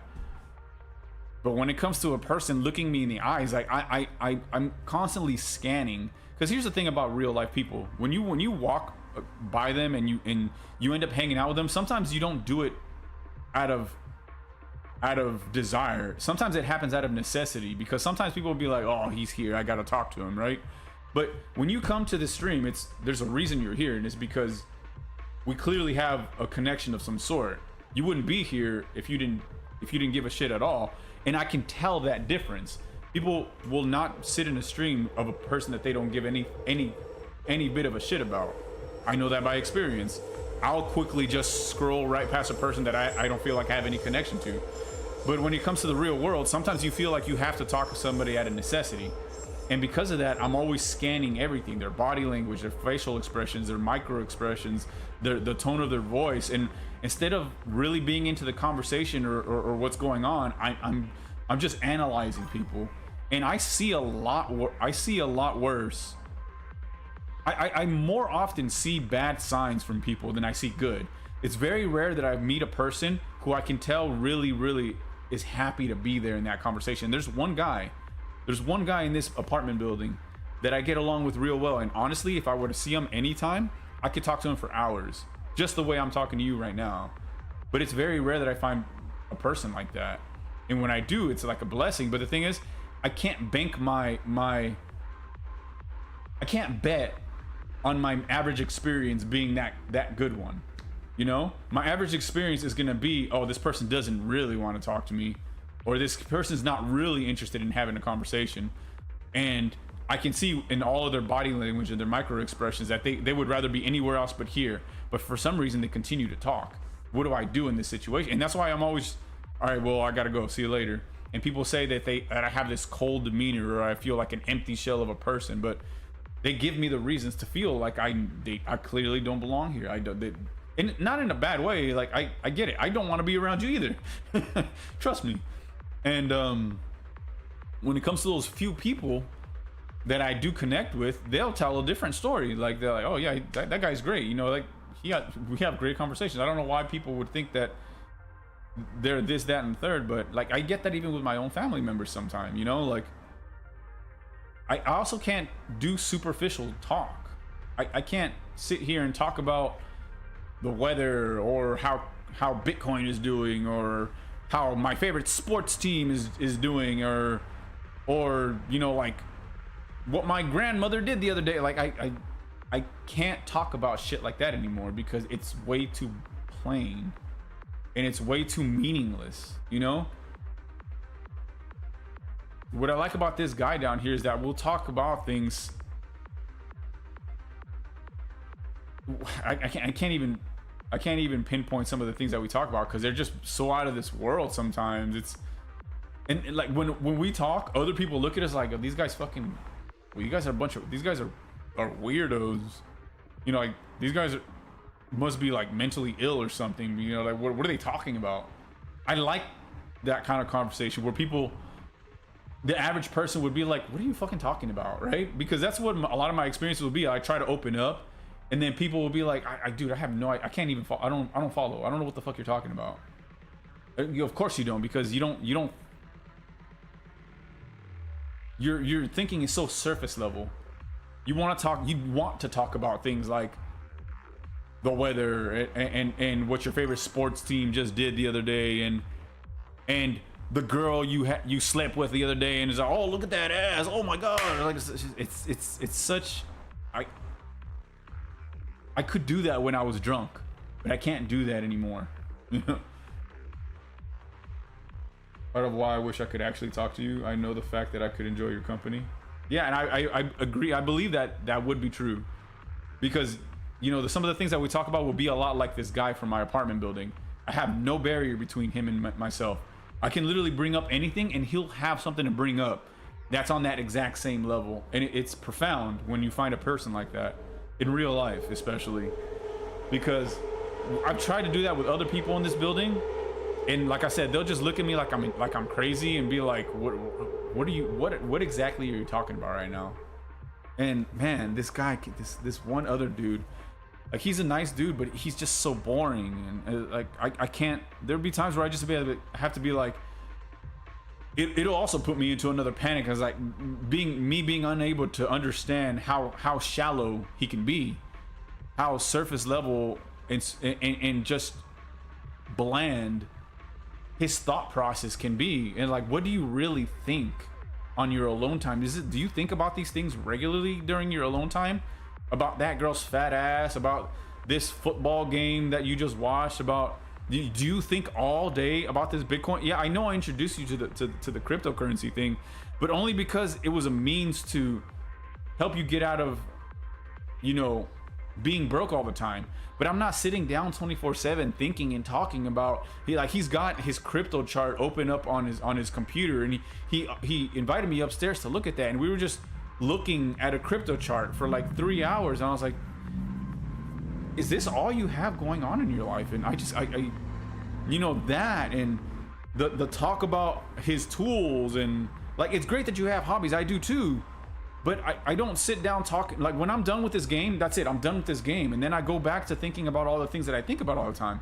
The games are a distraction from my everyday life, because the amount of thought of thinking that I do all day, I play games so that I can get tired, so that I can get hungry, so that then I can go eat, and then I can go to sleep, and then I can, you know, like, go do something productive. I need the video games in between, because it gives me a break from the exhausting level of thinking that I do all day, if that makes sense, you know? I trust boring people more than I trust boring people more often than not. I don't trust or distrust them. I just have no real thought about them. You know what I mean? Not that I don't care about them. It's just like I don't think about them one way or another because I feel like they're very forward with all of their thoughts because they don't have many. They don't have many of them. They don't have many thoughts at all. You know, they have 1 or 2 deep, meaningful thoughts per day, and they can get it out in 10 seconds. And then with that, I feel like I know who the kind of person that they are. And yeah, like I said, I don't. That doesn't mean I dislike them or I feel any worse about them or I don't care about them. I still care about them as people, but I can't relate to them at all, and I can't hang out with them for prolonged periods of time because I'll get very frustrated very quickly.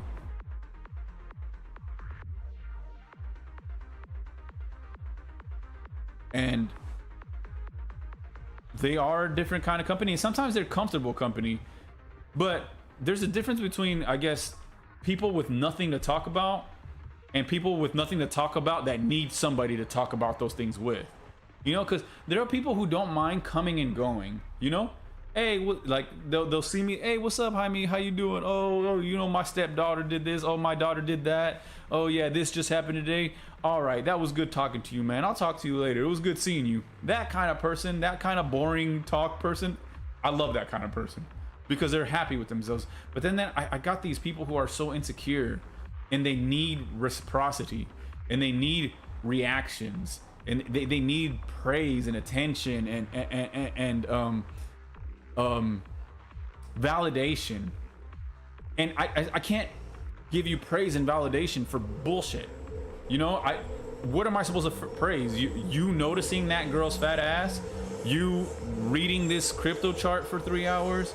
Your team winning in that sports ball game? Like I can't relate to that. It means nothing to me. And then when I'm like, okay, well I gotta go. Some of these guys will be like, there's this guy from my building. He sent me this text message where it's like, why do you never like what did I do something wrong? Why are you so cold to me? And I was like, dude, I'm not. I value my alone time. And he'll demand answers out of me. And it's like, bro, I don't owe you any explanations. I don't want to hang out all the time. I don't want to talk all the time. I can't be there to talk to you 24/7. Like, because I never told him this directly, but I know what it is. He needs the validation. He needs the attention. He's like super insecure and he needs somebody to validate everything that he says. And I just cannot do that.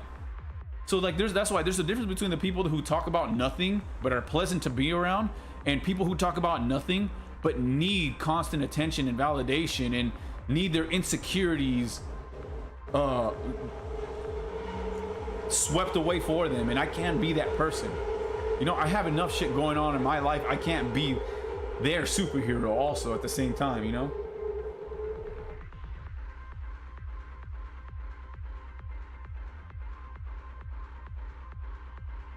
Yeah, I get that, but I'm okay with that kind of the type of person who can do those things but not expect anything back.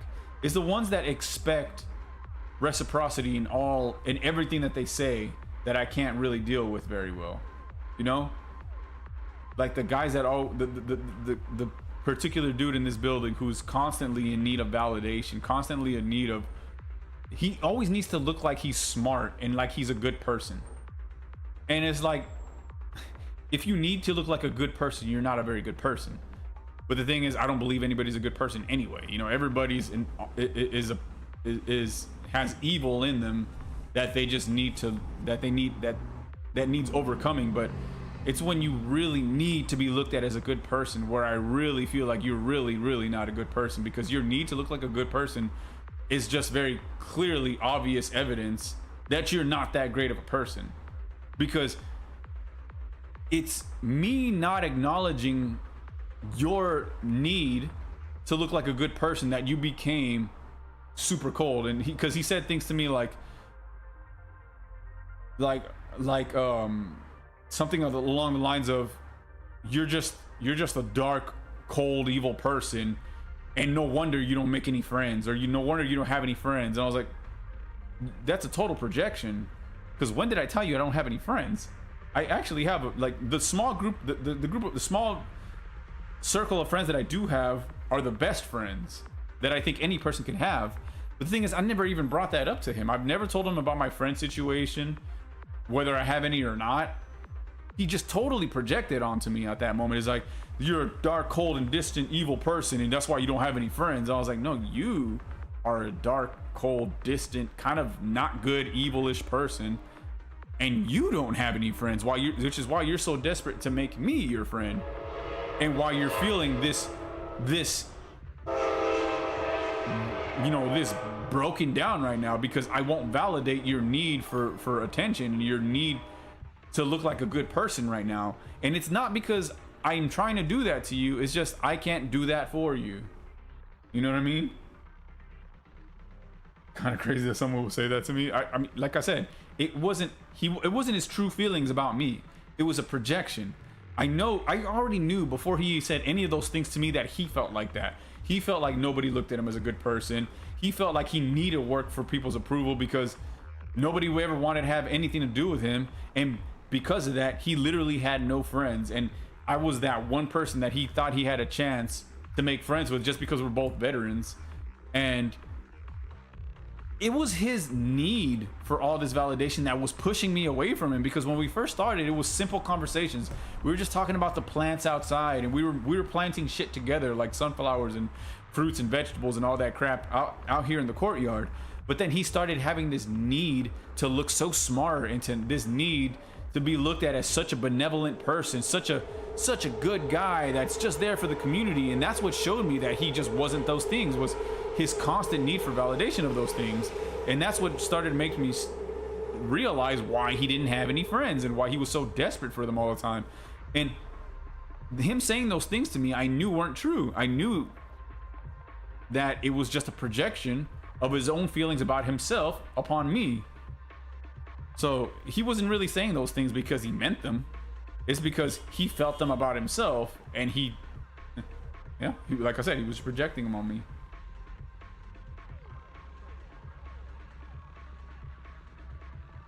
Yeah, exactly.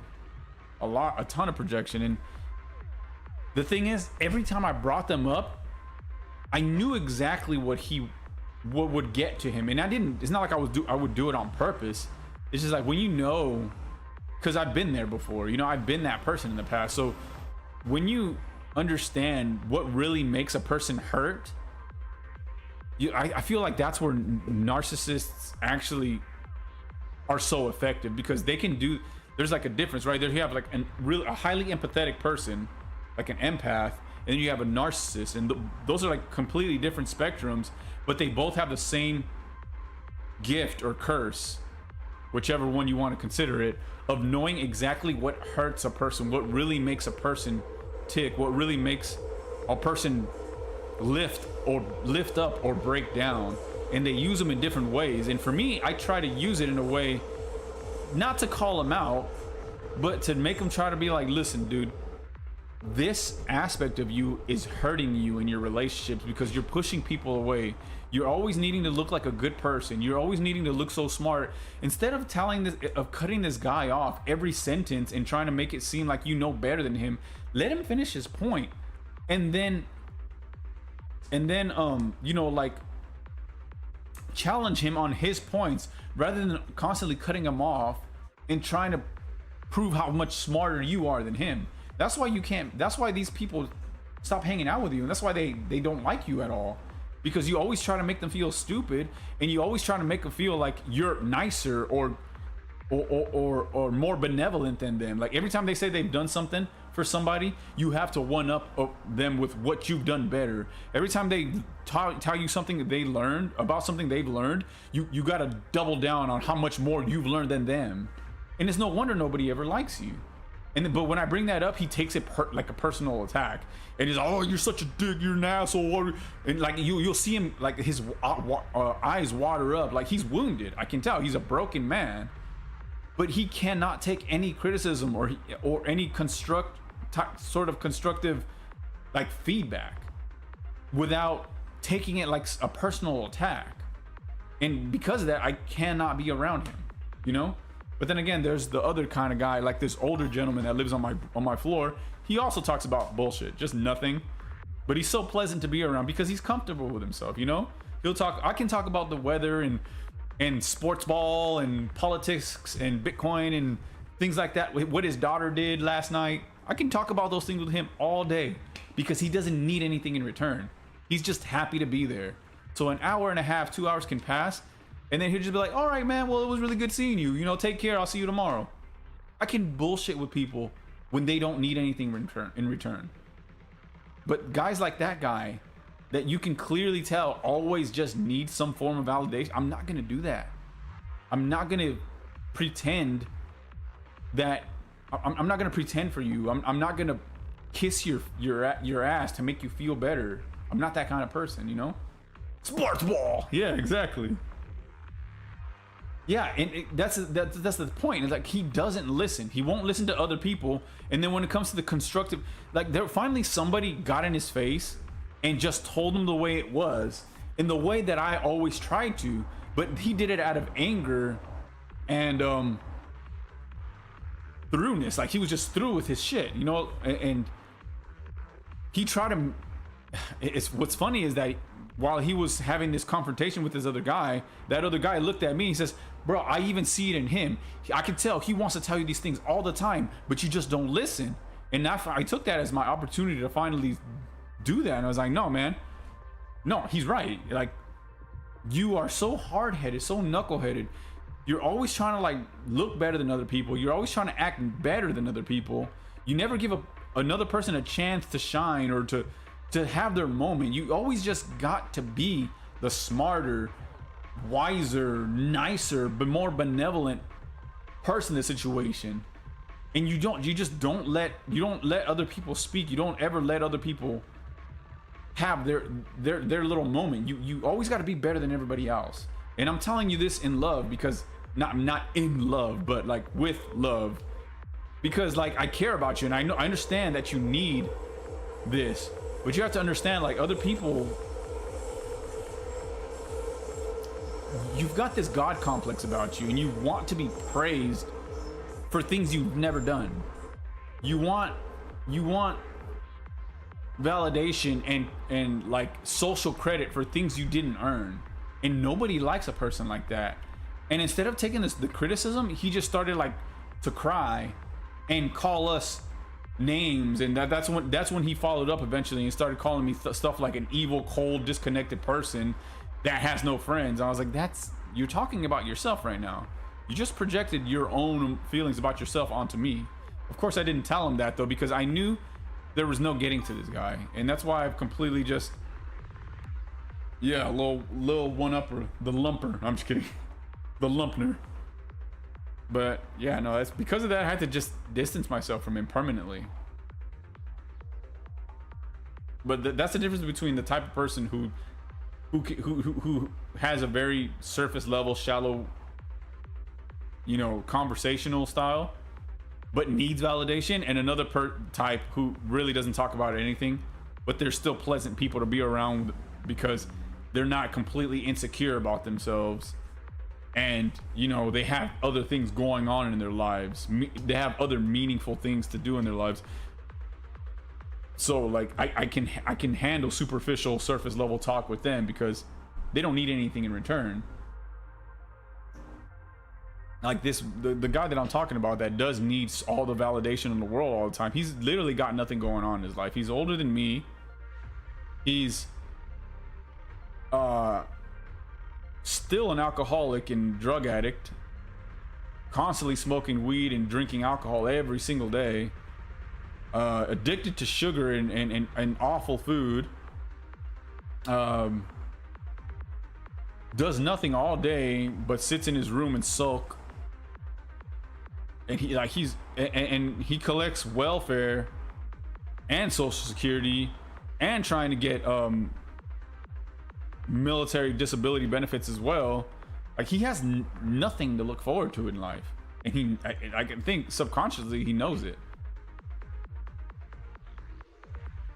Main character syndrome almost seems hereditary. Yeah, it's just, there's nothing I've tried to get through, and like, I don't know, it's just sometimes there's some people who just, there's just not much you can do, you know.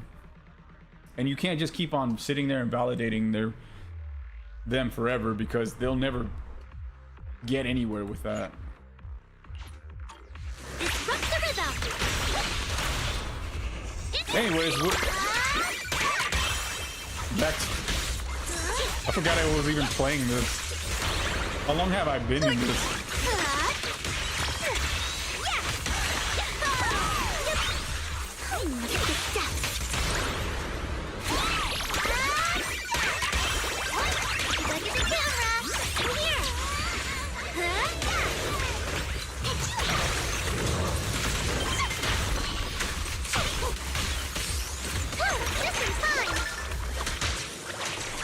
I don't think I've taken an intermission that long in well, ever.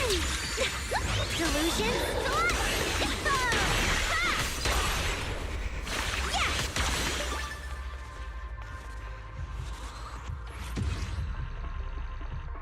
You feel bad for whoever this is? You mean the guy that I'm talking about? I feel bad for him too, man, but like I don't even, he seems like a helpless, he really is what I would consider, like, people see me as a devoid of humanity, soulless, humanless, empty husk of a person. But that's only because I don't give them everything right off the bat that they want. But truly he is, because he has all the illusions of a human being, but is inwardly completely empty, dead inside, you know. Like, he's completely void of what makes a person, and is left with nothing but the requirements of a person: attention, validation, filled with, he's just a black hole, this endless pit of insecurities that could never be filled, never be fulfilled by anything, no matter how much you give him, no matter how much he's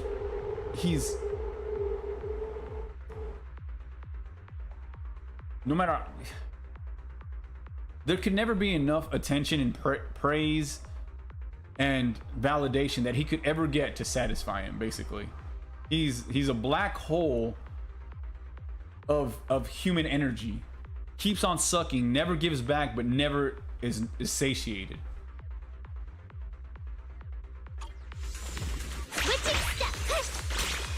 And I'm not trying to talk bad about it, I'm just saying these are the awful things of humanity that I've noticed with some people who I feel like sometimes end up beyond the brink or beyond the scope of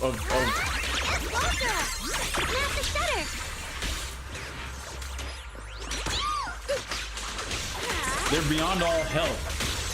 Not that I ever think anybody is fully beyond any help, but there's nothing I could do anymore to help certain people like that. Like, I'm at a loss. I don't know what I could do for a person like him.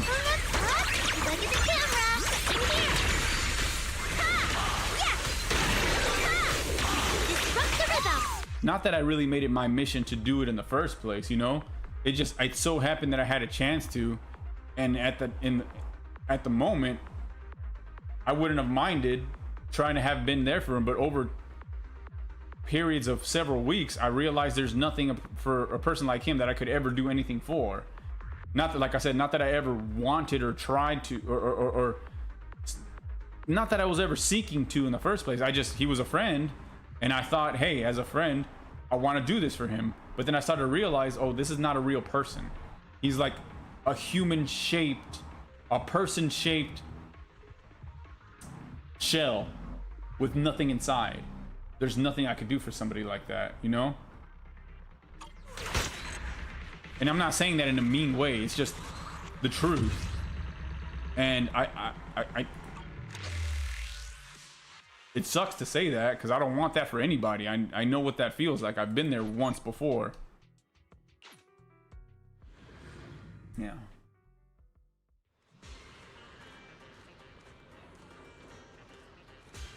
Child of the Tree of Sopath. What's that?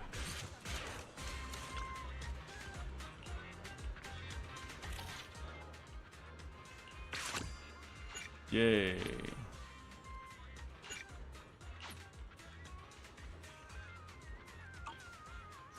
Oh, I'm gonna chill with Saki. I don't really feel like playing anything right now.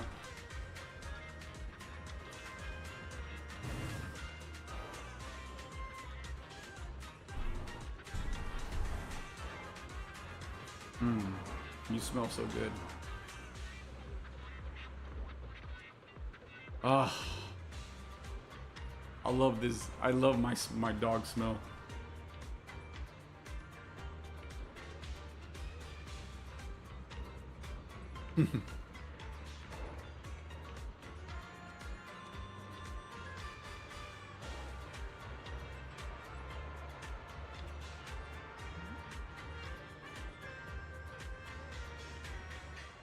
I'm really hungry. I just realized I'm pretty hungry. Damn, I exhausted a lot of mental strength doing all that. Oh, doing all this talking. All this yapping that I've been doing.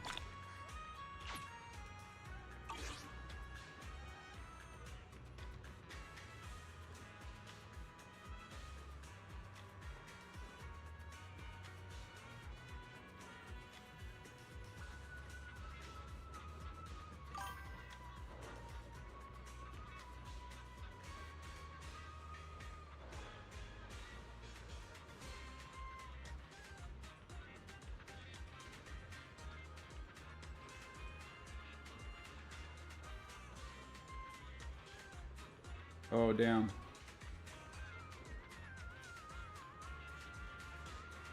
Carlotta and Whimpering Wastes. That doesn't even seem like it.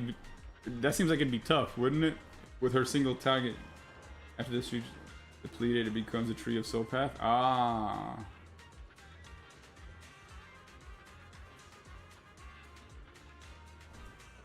He was my first strongest team. That's exactly what I was talking about too. Damn, that'd be sad if that was the case with these guys, because I'd hate to think that anybody could ever just permanently and forever be soulless, but sometimes I can't understand how anybody could ever be otherwise, you know? Because it feels like there's nothing anybody ever I feel like there's nothing that anybody ever could do for certain people that would ever make them feel like a whole person ever in their lives, you know? Like whatever happened to them, or if they were born that way, I don't know. But you can tell like they're just empty, completely empty. And it's scary to look at people like that because it makes you wonder, what if you were like that? Just a bottomless pit of needs, unfulfillable needs.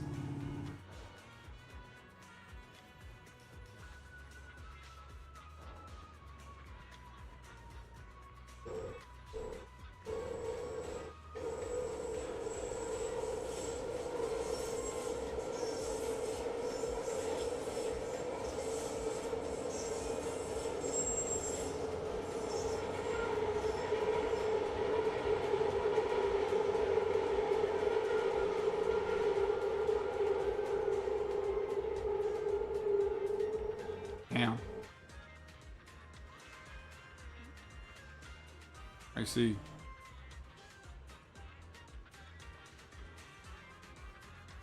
Ugh.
I've only truly known 2 people like that in my life so far. One of them was my ex-wife, and the other one is this guy that I was talking about just now. My ex-wife was also, I don't know why, how I made it all the way to marrying her. I was just so desperate for love and for like affection when I was younger, because I didn't really get much growing up. And I couldn't even date because like my mom would drive me to school every day, and immediately after school, all the way through high school, even like right after school, that she'd already be out there in front waiting to pick me up. And now I wasn't allowed to go out, I wasn't allowed to hang out with friends, so how was I gonna ever have a girlfriend, right? Like, even though I had a lot of chances and like crushes and like opportunities to date in high school, I never did, because I always felt like, because all my friends would have like, they would have couples photos. You know how like people used to do that back in the day, but that cringe shit, where they would come to school and they would like have those little cutout wallet photos of them together that they take for professionally. And I was like, where do you ever find time to do that? I could never do that because I'm not even allowed to go out. I can't go out shopping with my girlfriend. I can't go out on a date. I can't go to the movies. I can't do anything with them. So how am I gonna have a girlfriend? So I never dated. And when I finally ended up getting that chance to do that was when I first joined the military. I ended up marrying this completely narcissistic woman, just an empty human being also. And I think it's because people like that know when you've been starved for affection all of your life. And she gave me just enough to pull me in and suck me dry of my life force. And then just from there on, she was just like the most awful person that I've ever... She would get true joy from making me suffer. She would do anything she could to like make me cry in front of other people. And she would like laugh maniacally about it too. She took... The one time I called her out, she took my little sister, my underage little sister, out to a house party where she got her really drunk and threw her into a bathroom with another guy so that he could have sex with her unconscious. So she basically got my sister raped, drunk, underage, because she was mad at me for something that I did. Because I stood up to her once in my life. And then many, many years later, when I bring it up to her, says it was her decision. She did, like, everybody makes their own choices. And I was like, she was 15 with you, a 20-year-old, and you took her to a house party to get her drunk. I don't really think it's fair to say, but anyways, this is an awful person that I knew, and at least this guy, he's not like that in that regard, because I'm not in a relationship with him, but you know, I feel that same sort of emptiness from both her and him. Even though they're two different people personality wise, they always end up in the same place. This dark and consuming resentment that spills out in just this really ugly way, you know? Like, one was there to suck out my resources and in this a sense of status, and the other one was there to suck out my validation and attention. Both of them sort of the same things, just in two different ways, but again, both equally empty inside and both equally resentful. When they didn't get their way, they devolved to that same kind of person, do these malicious, evil, vengeful things when you weren't perfectly subscribing to, or when you weren't perfectly just giving them everything they needed and wanted in the way they wanted it.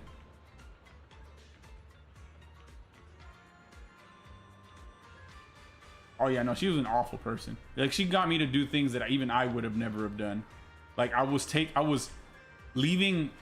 based in Virginia, and I would fly all the way out to California on a Friday night to spend Saturday, Sunday morning with her. And you're not allowed to do that in the military. You have to officially take leave to make a trip that far away. And there was a time where she made sure that I got good and drunk enough before when I was supposed to come back so that I would miss a flight so that I can get in trouble with my command. And it didn't work because I was always on my shit. I was making sure. But again, those types of things led her to just becoming wrathful with me and doing awful things to just cause me suffering and pain. And like I said, she would laugh about these things. She loved to see me hurt, and got to the point where she used my own sister against me. Like, who takes another person's life and fucks it up like that to get back at somebody else? Like, she was pure evil. And to this day, she still tries to. That girl will still try to message me.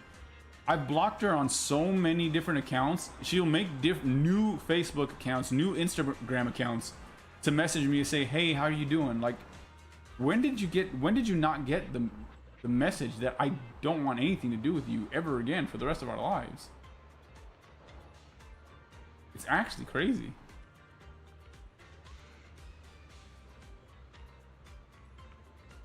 And I don't know how I ended up marrying somebody. This is, like I said, I was so desperate for affection at that time that I was willing to take anybody.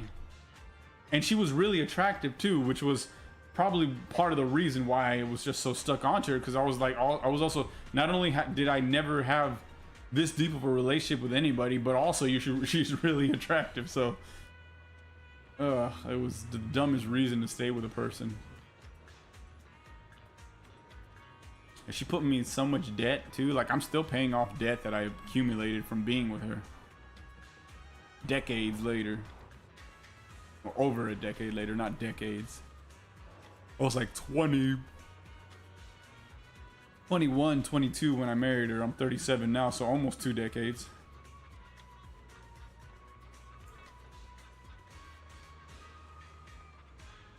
Her name was Sharon.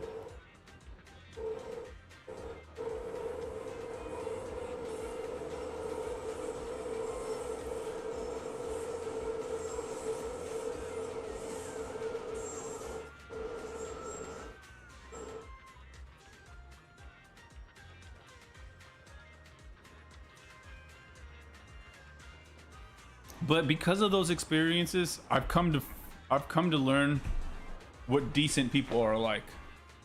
So it wasn't all bad. I've become hyper vigilant and very, very, very wary of the people that I'm around, to the point of discomfort for those people where they'll feel like, you're a weirdo, get away from me, I don't want to hang around you. But I'm okay with that because it helps me to decipher who I want to spend time around and who I know I don't want to spend around. Yeah, she was Latina girl. Yeah, half Mexican, half. She had a lot of mixtures in her. She said she was Filipino and Polish and Mexican and all that shit, but mainly Hispanic. She was Latina. Well, like I said, for the most part, she spoke Spanish and she lived in a Spanish-speaking household, and her mom was mostly Mexican. So, but whatever her dad was, I don't know. She wasn't a part of his life. He was not a part of her life, which probably explains a lot of it. She probably had severe daddy issues, and definitely, most likely had. I definitely believe she's got, like, not even just saying it casually, but like severe narcissistic personality disorder with probably some signs of like psychopathy, like just full-blown antisocial personality disorder. She was an awful, evil human being who took extreme pleasure, like joy, from other people's suffering. What do they call that? She was sadistic. She took this evil, sadistic pleasure in seeing other people suffer. Like, it was food to her. She needed it. Not only did she enjoy it, she needed it. She had to cause profound suffering, or she just was not able to cope with herself. Like, she could not move on because when people wouldn't react, that would trigger her so bad. So she would just keep going and going and going until the thing that she finally did was bad enough to really make a person react with true suffering, and then she would feed off of that negative energy. She needed that suffering to be a human being, to function. She was just an evil, nasty person. And like I said, I really fully believe she had just, if not a combination of the two, you know, like a psychopathic nature and narcissistic nature, at least full-blown narcissistic personality disorder, because she was just that kind of person. But then a Latina, she was pretty open about revenge type. She never did anything to me, but she showed me her mugshot for pepper spraying him.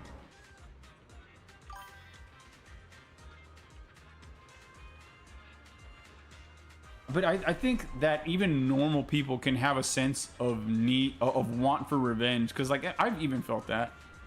But it's like sometimes I think people who are incapable of feeling remorse for their vengeful acts, for their need for revenge, people that never feel remorse or never feel like regret for the things that they've done, those are the people that are just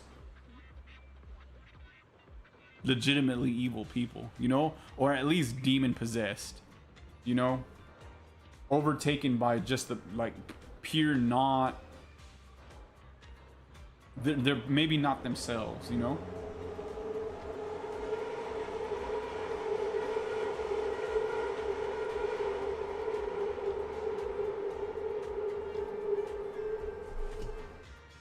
And because I see that also in my sister too. Like, she'll be vengeful and wrathful sometimes and do some awful things to people, but I can see that she doesn't enjoy that side of her, that she regrets those things, that she laments those kind of actions. So I know that she's not that kind of person. She deals with a lot of shit that she doesn't know how to deal with in other more healthy ways. But when it comes to like people with like I said, with my ex-wife, not only does she not feel regret for those things, but she enjoys them. She revels in those.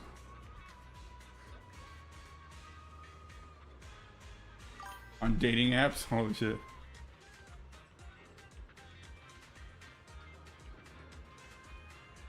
I mean, that was wrong of him, but did she at least feel... I mean... Oh, dang. That felt good, but also hurt. A whole can of pepper spray. That's kind of insane. Like, at what point did he not... I mean, I'm sure he was turning his head away, right? He was just sitting there like, oh, oh, oh. Like, that's what I imagine when I hear a whole can of pepper spray on his face. I just imagine, like, he's not moving, looking directly into the stream. Like,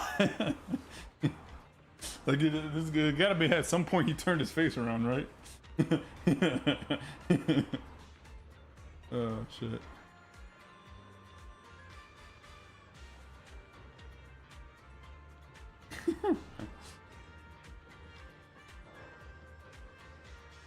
Oh. He was bragging about it, warning you. Yeah, no, that's dark. That's dark behavior. I could never cause that kind of pain to a person and then brag about it later, you know? There have been times where I've like taken revenge on a person, and in the moment it felt really good, and in the moment I might have even bragged about it, but not even hours later I will start to regret. I don't like causing pain to people, and I don't like seeing people in pain in general or hurt for any reason, you know? Physical pain, emotional pain. I don't like to see people suffering. I really do not. So to not only be able to not regret it, but like find pleasure in it in the future seems dark to me, you know?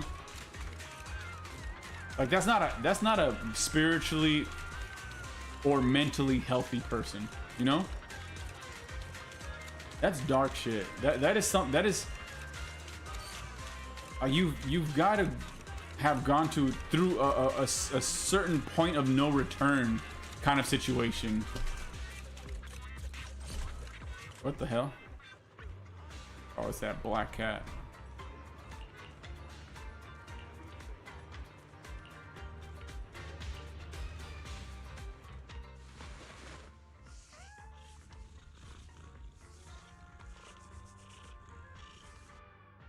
That didn't last long. Yeah, I would never ever get involved with another person like that ever again. Like, I learned too many valuable lessons from people like that in my past.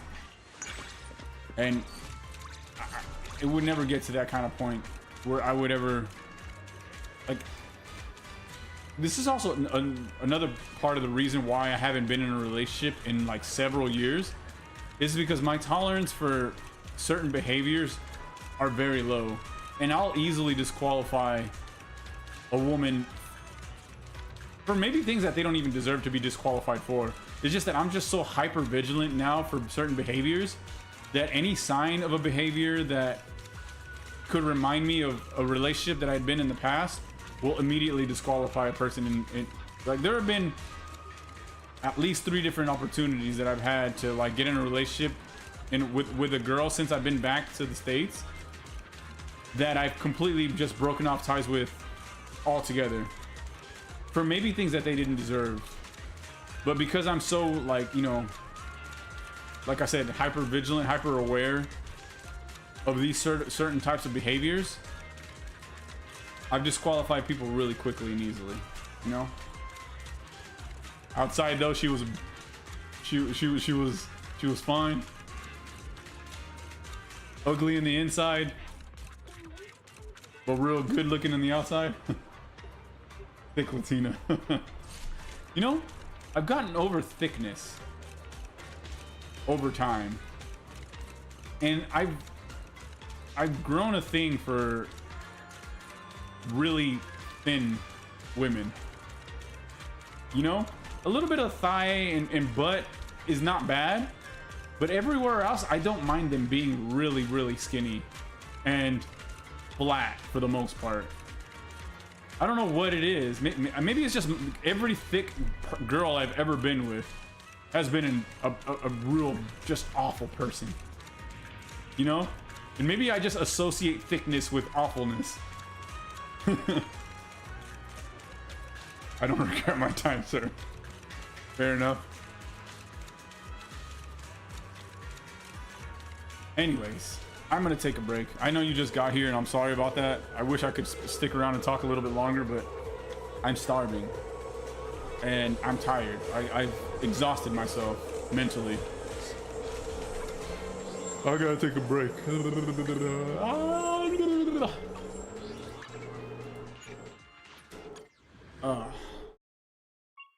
But maybe one day I'll meet somebody again and I'll make deeper connections again. But right now I'm very, very comfortable being on my own. I'm extremely comfortable spending time all by myself. For now, at least. Anyways, I'll catch you later, bro. It was good seeing you. I'm glad you stopped by. It's been a while.